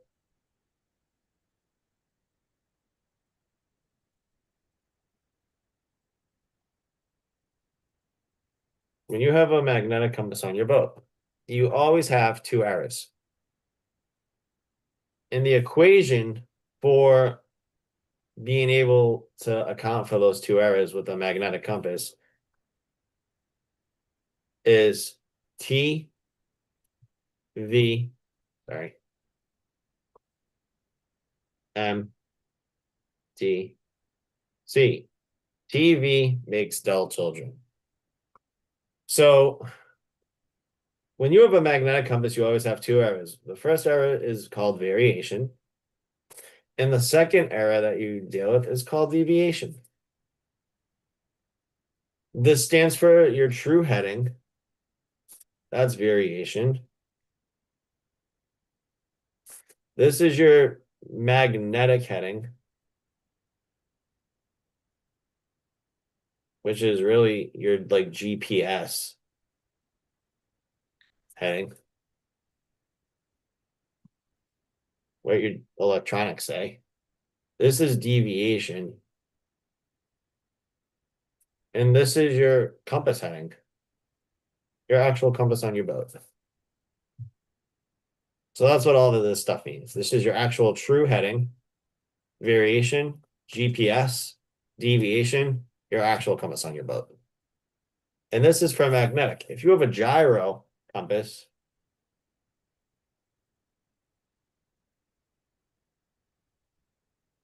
on your boat, you only have one error. You have your true heading, deviation, and gyro compass. It's just these three things. So variation is based upon your geographical location. And it's always 15 degrees west. Always. Deviation changes as you change your ship's heading. So deviation is internal to the vessel. You know, a radar dome, wires, things that you have on your dashboard, etc. So a TVMDC, and deviation is in east or west. Variation is always west, because geographically where we're located. If you go on the west coast, it's east. And the only place where variation is 0 in the United States is the state of Mississippi. So what causes these errors? Like, why does our GPS say something different than our compass? Well, it's because of deviation. But we have 3 North Poles. We have the true North Pole, the magnetic North Pole, and the compass North Pole. So the Earth is a big sphere, and it's consistently spinning on its axis. So this is the Earth. It's always spinning on its axis, right? And this outside inner core,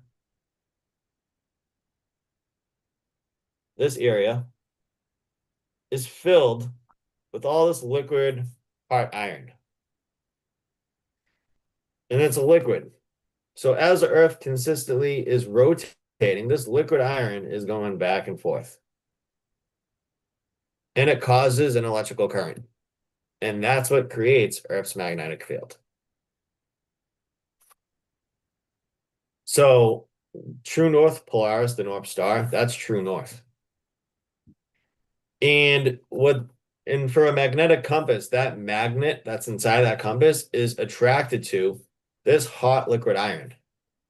So in reality, your GPS should equal what your compass is, because they both have a magnet in it, pretty much. And this is what this is attracted to, this magnet. But what's going to cause your compass to not agree with your GPS? It's the vibrations. It's inside the vessel that's going to throw your needle off on your compass to what your actually GPS says. And that's called deviation. And that changes as you change your ship's heading. So when you're working from left to right in TVMDC, you add west and you subtract east. But then if you're going from right to left, you subtract west and you add east. So another way to look at this too is if I was going to draw north, south, east, west, this is 0 degrees, 180, 90, 270. If I'm going from left to right in TVMDC, I'm adding west. I'm adding it. I'm adding to get back to 0. And then I'm subtracting east when I'm going this way. But if I was going the opposite way, right to left, I add east to get back to 0, and I subtract west. And that's accounting for variation and deviation. And that's just more of like an actual picture, actually draw it out. It's not that we're staring a boat a different way, it's just when you're working from left to right in the problem or right to left. So before I get into any new information that I'm gonna go over with tripod, is there any questions of what I just went over? Everyone's like comfortable with it? Good? All right. So some things about the chart is it's a Mercator's projection. And that's the view of this chart. It's kind of like a bird's eye view. If you were flying in an airplane and you're looking down, right? So a small scale chart covers a large area. A large scale chart covers a small area. It's kind of like taking a picture on your phone and you scroll in and you keep zooming in.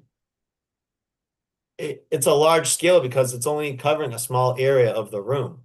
But if I was gonna like really zoom out and take a big picture of the whole room, it's a smaller scale because it's covering more of a larger area of that room.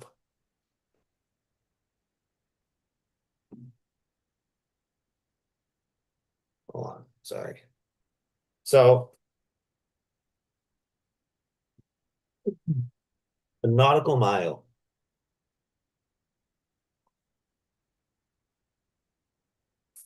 is 6,000 feet. And a nautical mile is 1 minute of latitude.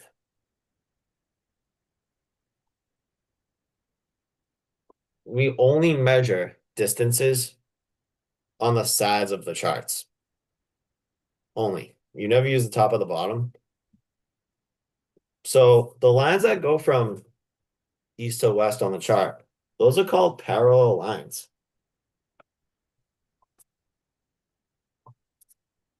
They go from 270 to 90, but they measure north to south. They go up and down. But then you have meridians,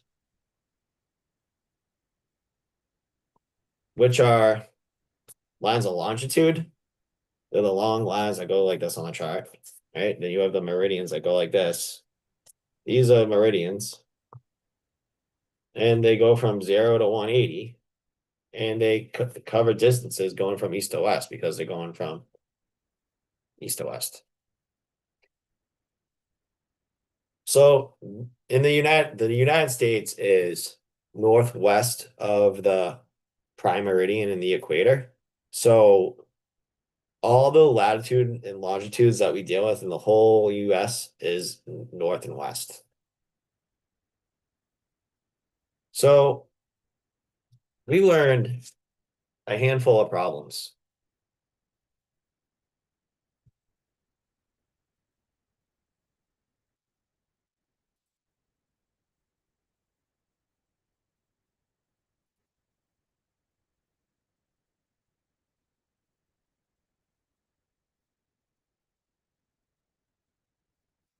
Give me 2 seconds.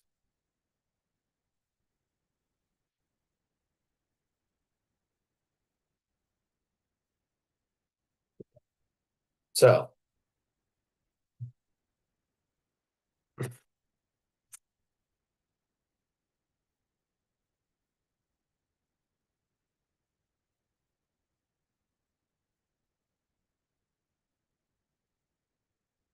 for one of the first problems that we learned in triplotting is a 3-point fix.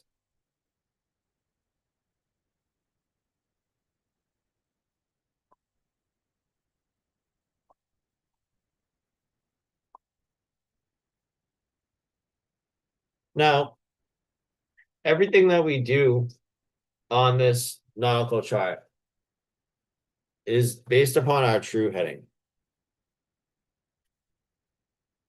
Everything that we do on this chart's in true. But as you guys learned, that they can give the problems in compass. And in order to do anything on the chart, we have to convert from compass back to true. So with the 3-point fix, it'll say that, like, in the problems that we've got, like on the practice test that I gave you, it said you're steering a course, let's just say 0 degrees PSC. And then you take these bearings with these 3 aids to navigation. Okay? And they give you the degrees in per ship's compass.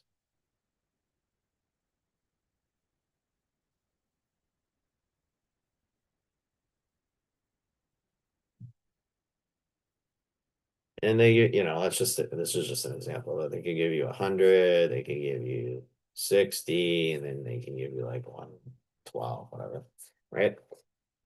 So variation is always 15 degrees west. That never changes. That's a guinea. It even says it on the test, like use 15 west as variation, right? So, but in this problem, it says you're steering this, and then it gives you these 3 bearings. And then it's going to want to know what your latitude and longitude is of your position where you actually took those 3 bearings. So in a problem like we did on the practice test, it doesn't give you deviation in the problem. But from what I just wrote down, where am I getting deviation from? Can anyone tell me?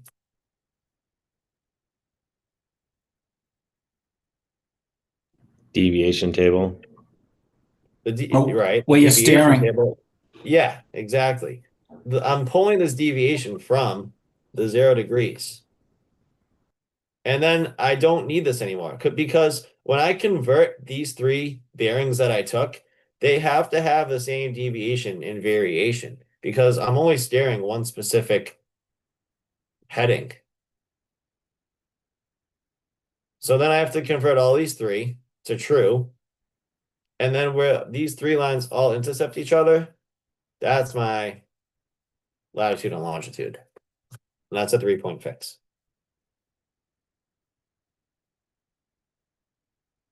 Does anyone have any questions with the 3-point fix? Do you guys all feel like 100% on it? Or is there any questions of what I just explained? So like if I were going to convert these 3, I'm not filling in real numbers, but it would be like this. Let's just say variation's 15 west, right? Let's just say, I'm just going to make this up. Let's just say the deviation, it's going to be 0, honestly, but like,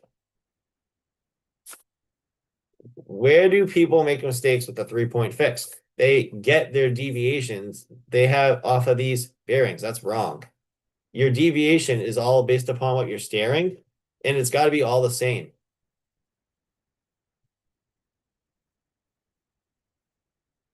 Does anyone have any questions with that?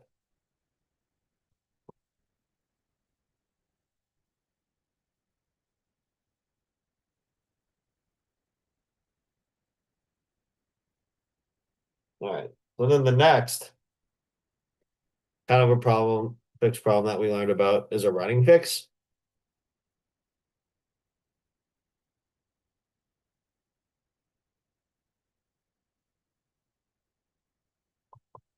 So then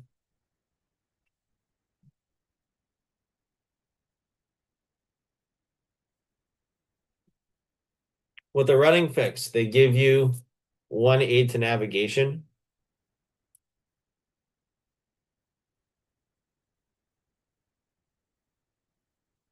Okay. And they give you 2 bearings.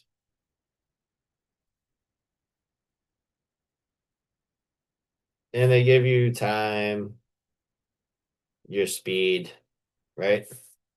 So the first thing that you do with a running fix is you got to find your aid to navigation.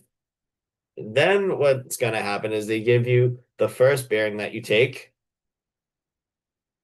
Then they're going to give you a second bearing that you take. They're going to give you also the course that you're steering.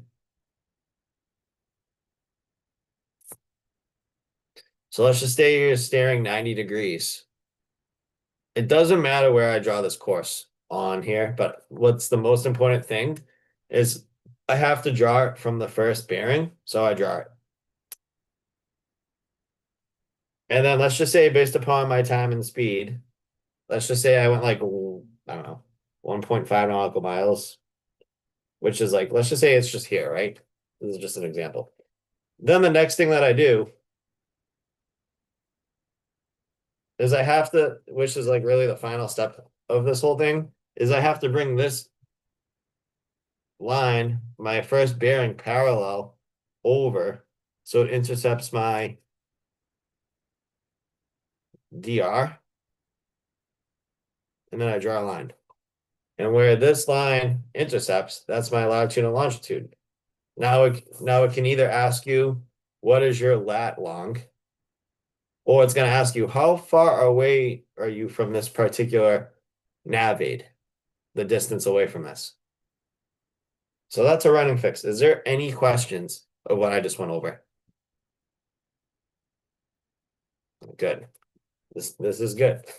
So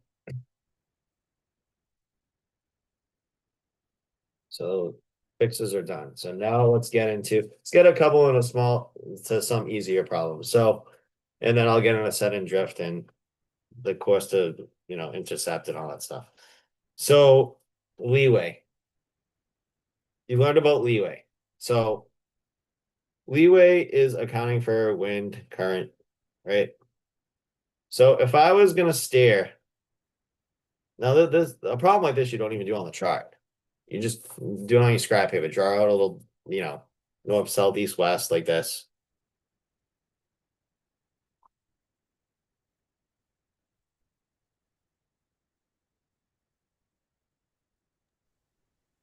Hey, Paul, I'm reading one of the questions that we had. It said, if your destination bears 180, so that's the direction you're traveling, correct? Yeah. Is that, so if I Yeah, so see, all right. Yeah, so we can do this. So if your direction, I'll use that as an example. If your direction bears 180, so you're steering 180 like this, and I'll use this as an example. And then I say we are experiencing a westerly wind that causes a 5-degree leeway. So it's pushing me this way. So that means I would have to steer more this way. So I would actually have to steer 185. Does that make sense? Because if I were to stay at 180, it would bring me here. yep, I got it. If I'd stay at 175, then it would bring me like way over here. So with a leeway question, the best thing to do is just draw it out. Just to make sure that you don't make a easy mistake of just trying to do it out in your head and you whatever. So that's my best recommendation. So doubling the angle on the bow is a math problem.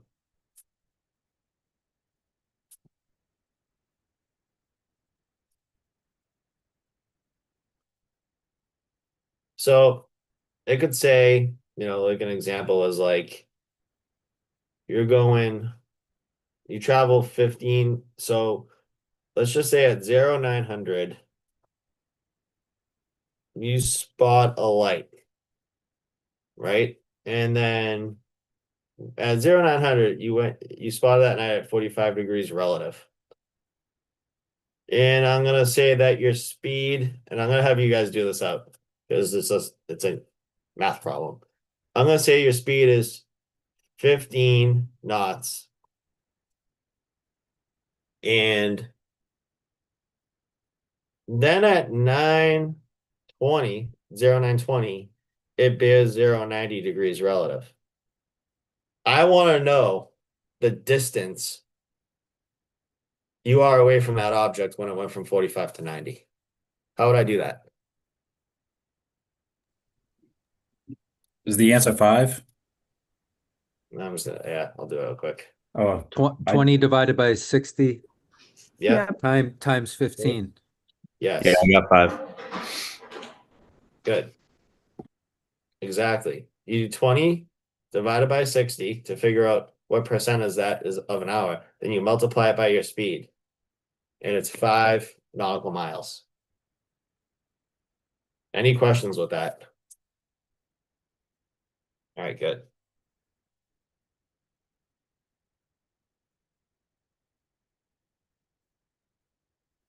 So we learned, different calculations with distance, time, and speed. Doing estimated time of arrival and estimated time en route. So time.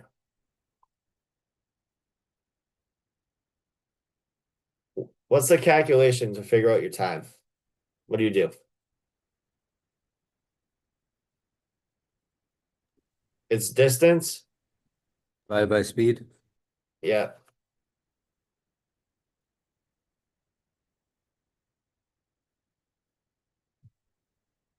What about speed?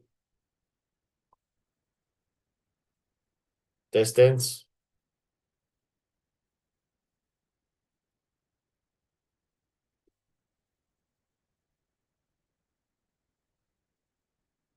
And then distance. No, my bad.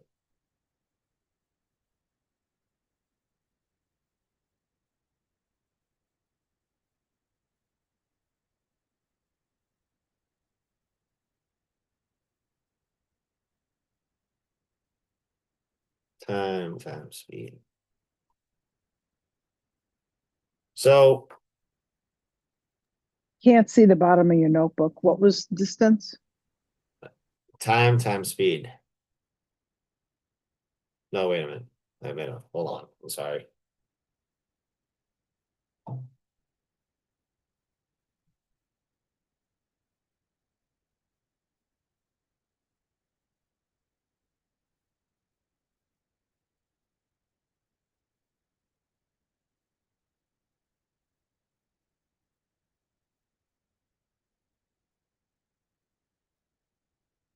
Yeah, yeah, okay. Well, anyways, so with time, so if I were to depart at 0900 and I'm going 8 nautical miles and I'm traveling at, let's use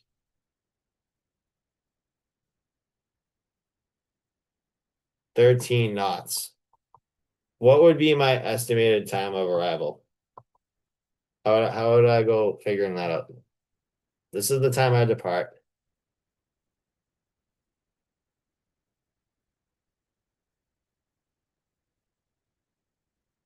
Can anyone tell me how I would go about figuring that out?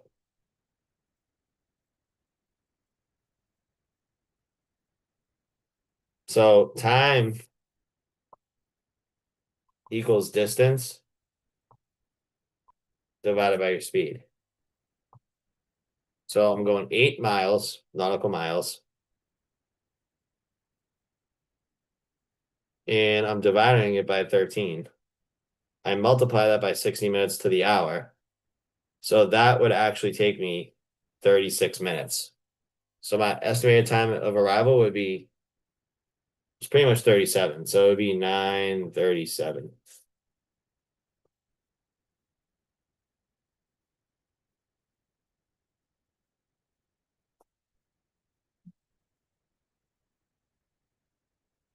I'm just gonna bring something up quick. Give me 2 seconds.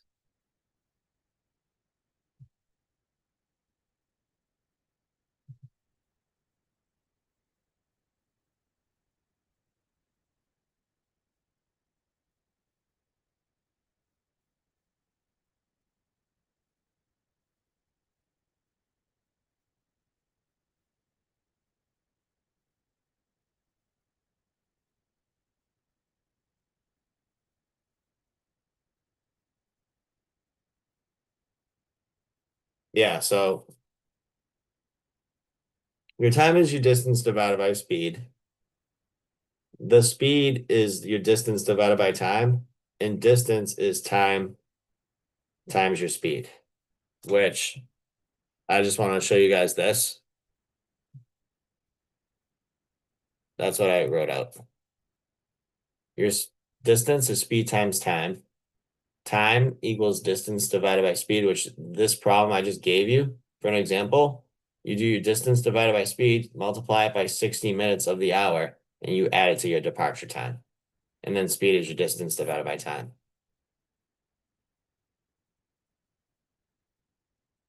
So, any questions with that of what I just did so far?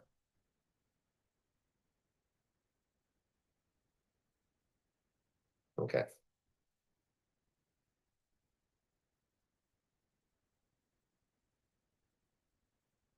So set and drift.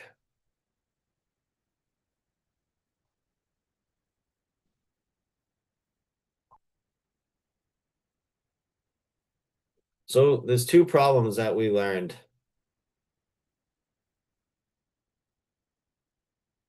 It's figuring out what is the set and drift that your vessel is experiencing. And the other one is what is the corrected course to steer due to the set and due to the drift. So when it gives you the set and drift in the problem, that's when we have to draw out the full current triangle. So a couple things before I go over a couple examples with this is that drift is expressed to the hour. And currents are named in the direction in which they flow. So when it gives you the set and drift in the problem, what they want to know is what is the corrected course to steer due to the set and drift. So the first thing that we have to do is when they give us the set and drift of the problem, we have to find the first step. Find your start point. The second thing we have to do, sorry.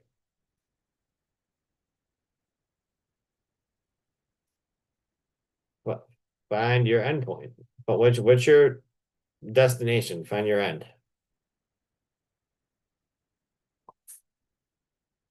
So let's just say this is my start point. And let's just say this is my end point. You know, if they wanted me to pass a specific buoy, like a half nautical mile off my port or starboard, whatever, right? So then what I do is I draw this first line from my start to my end point. This line is called my course made good.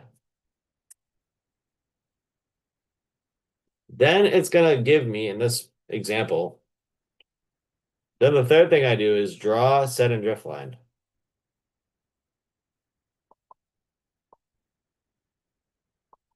From my start point.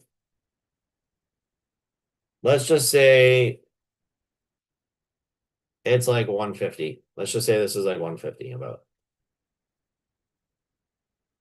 And they say that the speed of the current is 1.5 knots. So from my start point, I draw a line going 150. So the set is 150.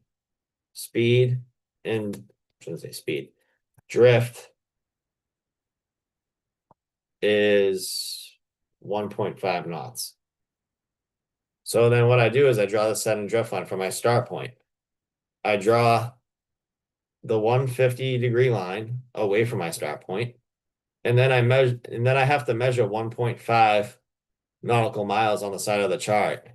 And let's just say that puts me right here.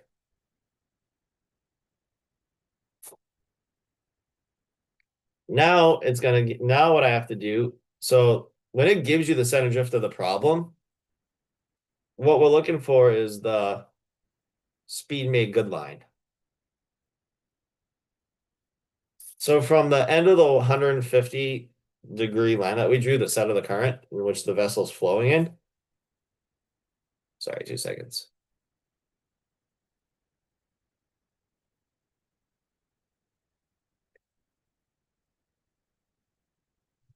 It's going to also give you your speed and your problem in order to do this. So let's just say that we're going, I don't know, 4 knots for this example. So then what I have to do is I measure 4 nautical miles on the sides of my chart, and I draw the 4 nautical miles from my end of my center drift line, which I measured 1.5 nautical miles because that's the speed of the current, the drift. And then I measure it from my end of my center drift line until it hits my course made good line. So the current's pushing me this way. So I know I have to steer this way in order to maintain my destination, my heading.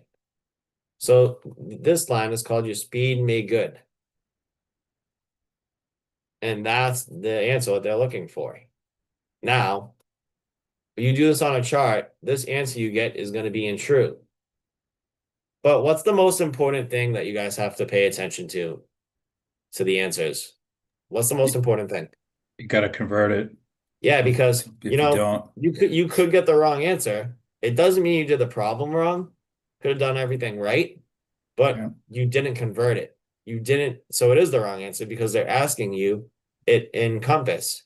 right? So the answer that you get here is going to be in true. But then if it says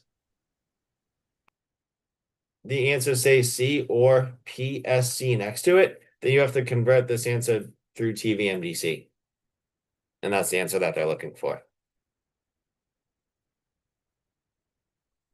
Does anyone have any questions with what I just went over with that?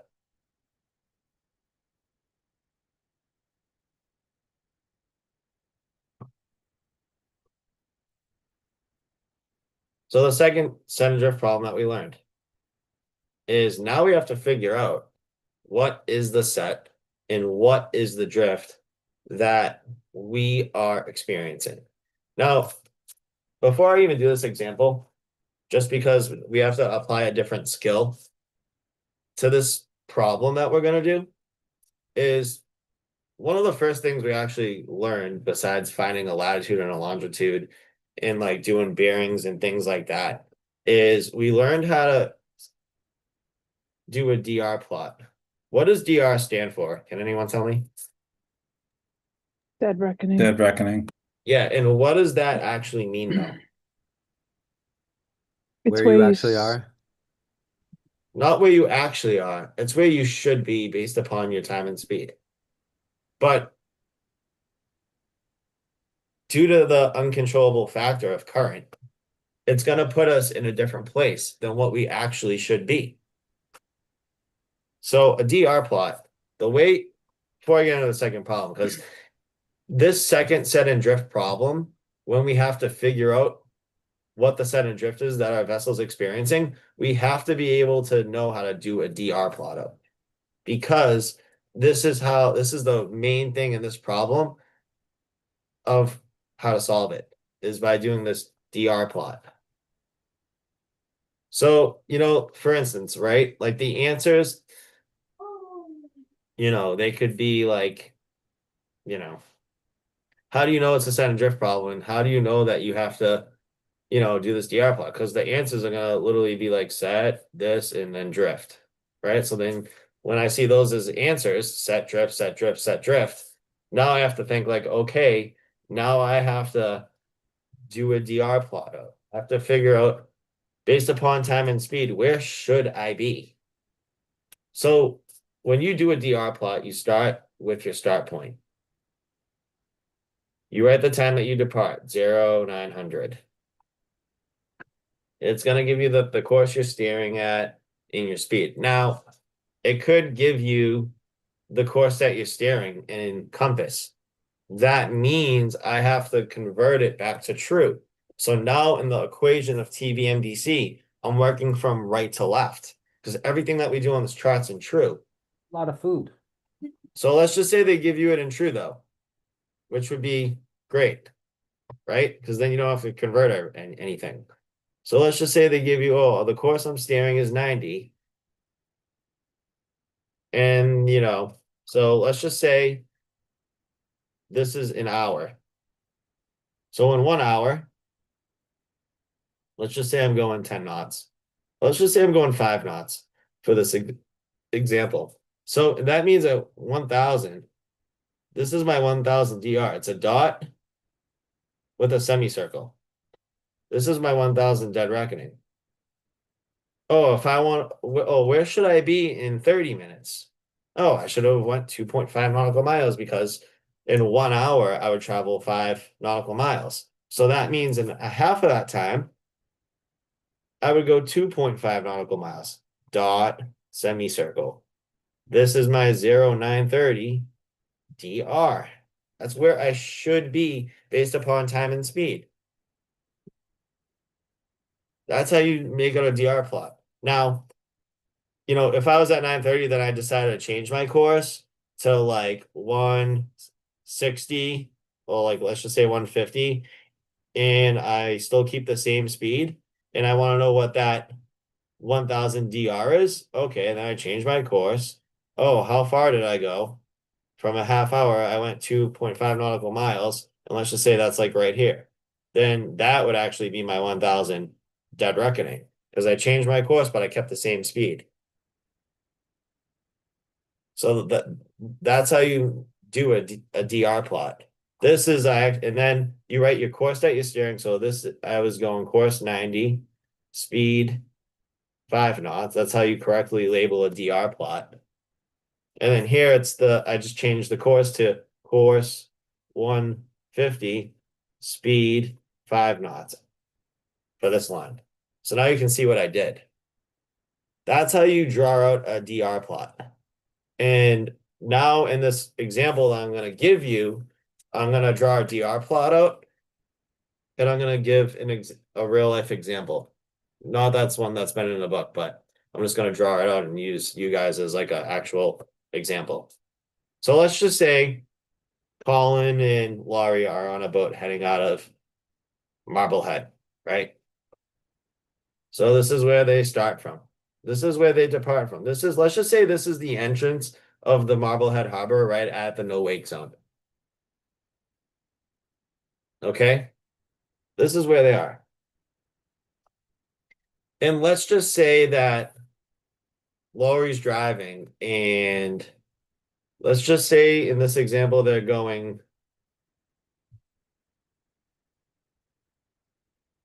their steering course like 150, whatever, right?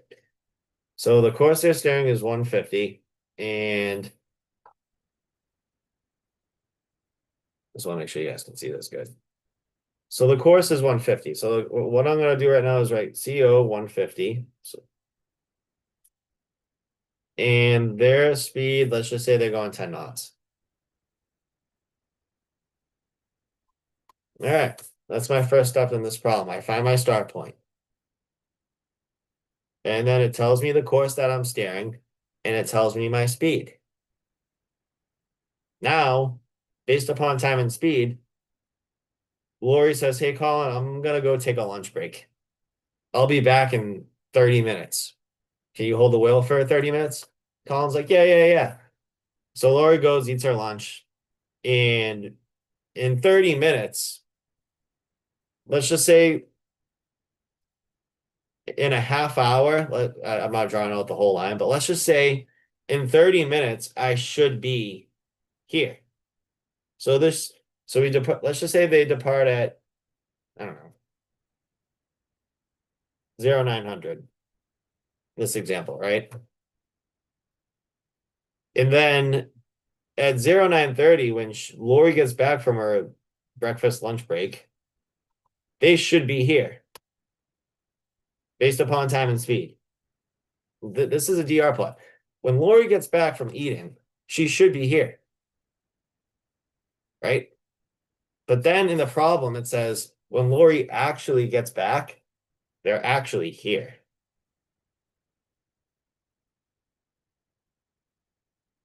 And it wants to know what the set is and what the drift is that Colin and Lori experienced. So now what I have to do is I have to draw from my DR, from where the Colin and Lori should have been when she got back from her break. This is where they should be. But when she gets back to the wheel and it's like, oh, Colin, you go take a break, they're actually here. Now we got to figure out the set of drift that they experienced. So now I draw a line from where I should be from where Lori should be to where they actually are. Now that's like what, 270. So let's just say it's, I don't know. Let's just say this is like 240.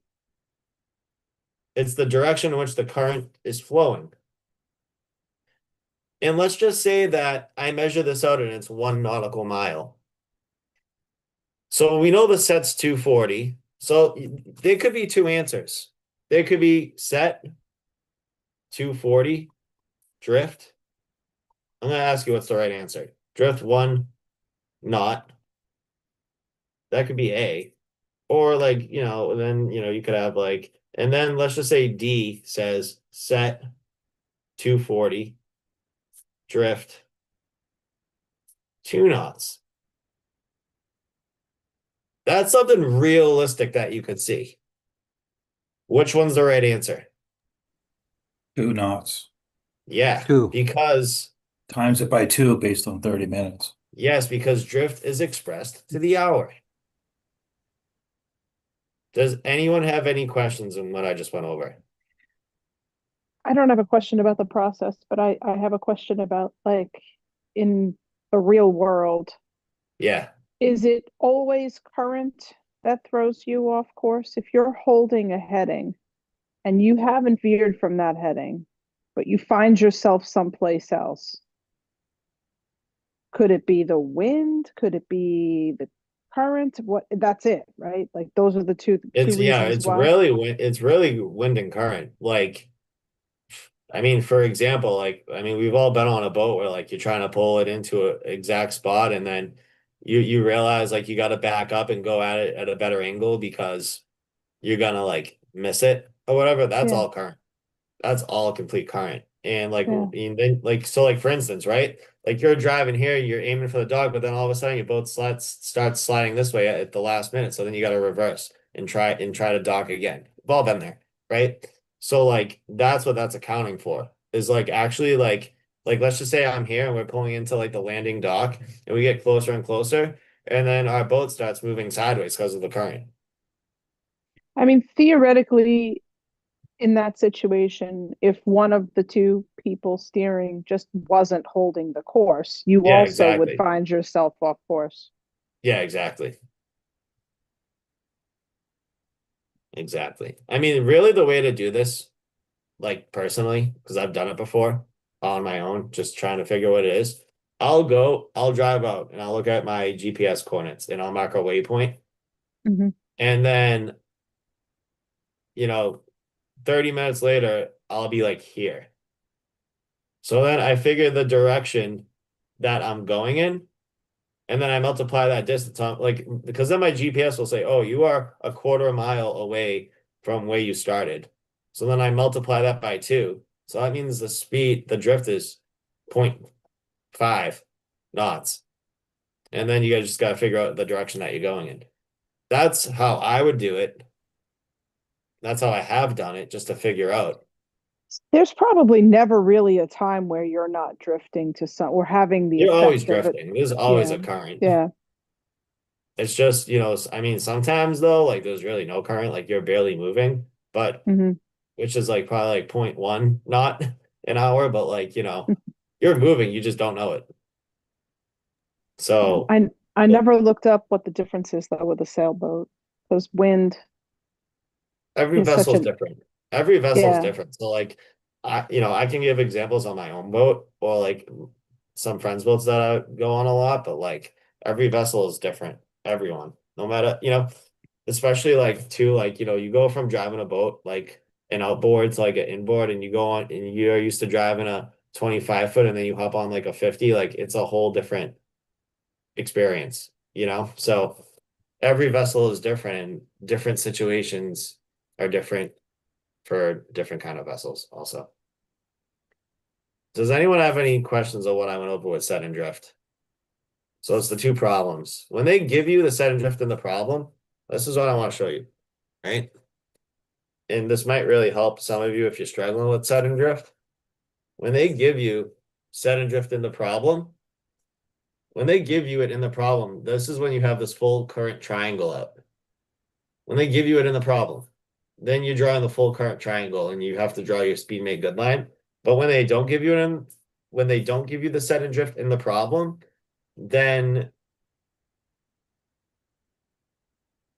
you do a DR plot out, you figure out where you should be, and then they're just looking for the set and drift line. There's no triangle. That's what those problems look like. If Yeah, I they think give you the the set and mistake I problem, you made have the full was triangle. mistake they I don't- made is the DR plot was I didn't convert it to TVMDC because they gave it to you in they don't give it to you in true before you plot it on the map. So that's the one Right. step. That's like one of the most important things you gotta pay attention to is how are they giving me these degrees? Do I have to convert it? And then with the answer that I get on the chart, how are they asking the answer? Do I have to convert it? That's like before you listen, I'll see you guys and most of you in person Monday, Tuesday. Before you put your answer on the score sheet, double check the answers, how they're asking the answer, and double make sure that what you did makes sense with TVMDC. Add it going left to right, then right to left, just to make sure it makes sense. That's the best recommendation I can give you. So, you give me 2 seconds. I just want to look at something for a second. So this is. So,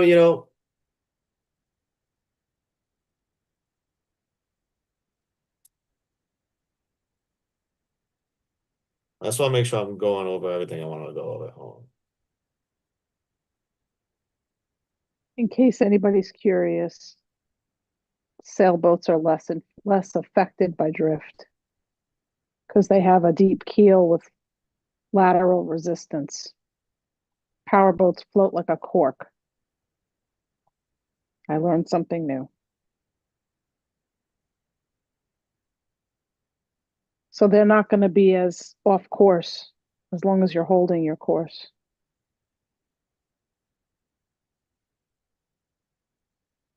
Interesting.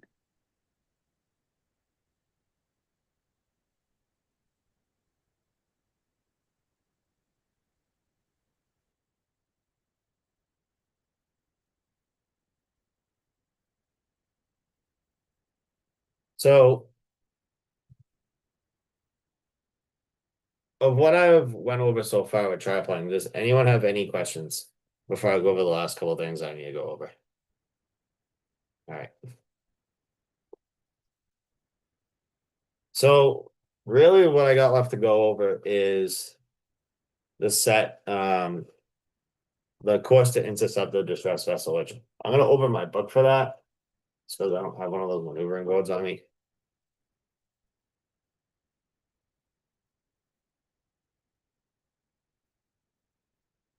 So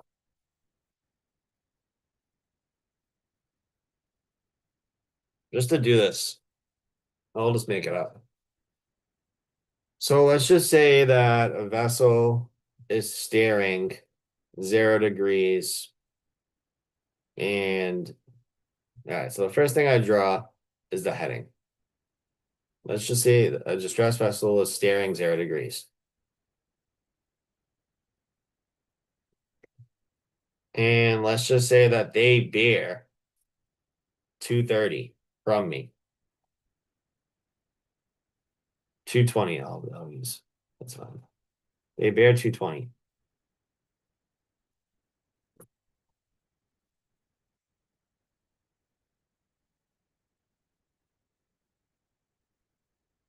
This is their bearing. All right. Heading bearing. And let's just say they're going like 3 knots. They're very sluggish in the water. I want to know what is the course to steer to intercept this distress vessel at a speed of 8 knots. So now what I have to do is I carry my bearing over parallel. So it intercepts their speed on their heading. And then this line is called the DRM. And then I have to mark 8, my speed that I want to intercept them at. And then I go from the middle of the compass rose.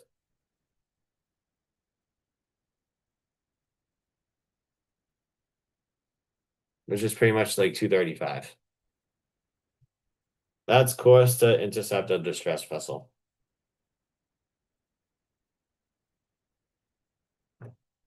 So the other thing too is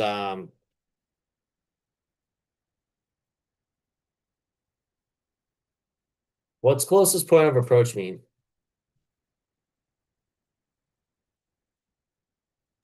It's as close as you can come to a given object. Yes, exactly. Good. That's pretty much all that I have for the review. I want to thank all of you guys for, attending every class and participating and putting your best foot forward. You guys will be good. So does anyone have any questions regarding anything that I went over? No, just a time check and an address for Monday. Okay, I believe I emailed you guys that. I'll double check, but I'll send a new email anyways, just so it's fresh in your inbox with all the details. But yeah, so it's at the Chelsea Yacht Club, and yeah, What do so we need to bring? We're gonna bring our map, obviously bring your pens. clean. Yep. So, like I said, I'm giving you guys the option. So, just a general rule of thumb. I mean, I'm gonna have all the exams with me anyways, just in my truck. So, like, if you guys, what do you guys prefer to do first? I mean, if it's up to you guys in reality, because regardless, I'm gonna be there Monday and Tuesday. So, if you're planning on doing the chart plotting in Nav General on Monday, bring your chart Monday, your clean chart. Right? But if you rather do chart plotting on Tuesday, you don't really need to bring anything. I got everything. And I'll give you the rules of the road in deck on Monday. So it's really up to you guys. What would you guys prefer to do? Just kind of, I mean, you guys really don't have to decide this until, the day we get there, but do you guys think you want to do chart plotting first or rules of the road in deck? What are you guys thinking? I'm whatever anyone else wants. Chart. I'm gonna probably do chart. I could get this out of the way. Yeah, You guys chart. want to do, all right, so Yeah, how about we just, it's all just right. such a different train of thought. Maybe, yeah, Yeah, I mean, I I can could go with study stuff all day on remember it, but chart stuff, yeah, you gotta All just right, hit so it. how about we do chart plotting and nav general on Monday? okay. And what I'll do too before you guys test is I can just go over any questions that you guys have for me or whatever, and then go from there. So I'm gonna how about you guys get there like 5:30 if you Sure. can? I mean, we can start Yeah. testing at like 6 or whatever, but if you need a little more maybe explanation with something in person, then I can get there earlier. So it's no big deal. Hey, can we use the calculator on our cell phones, or do you need to have something a separate one? I would try to, if you have a calculator, I would try to get one. I can Okay. bring a couple of them, Okay. but All right. you'll be fine. I'll bring some extras anyway, so don't worry about it. Does anyone have any other questions? So yeah, that's all I got. You guys completed the course. I know it's definitely a lot of info, but when I did this 2 years ago, like I did, for 2 nights a week for 9 weeks, I started teaching a course on January 3rd in South Portland, Maine, and it's a straight Monday to Monday. And I then on can't even Wednesday, imagine. I know. no. I couldn't either. I can't imagine. My head would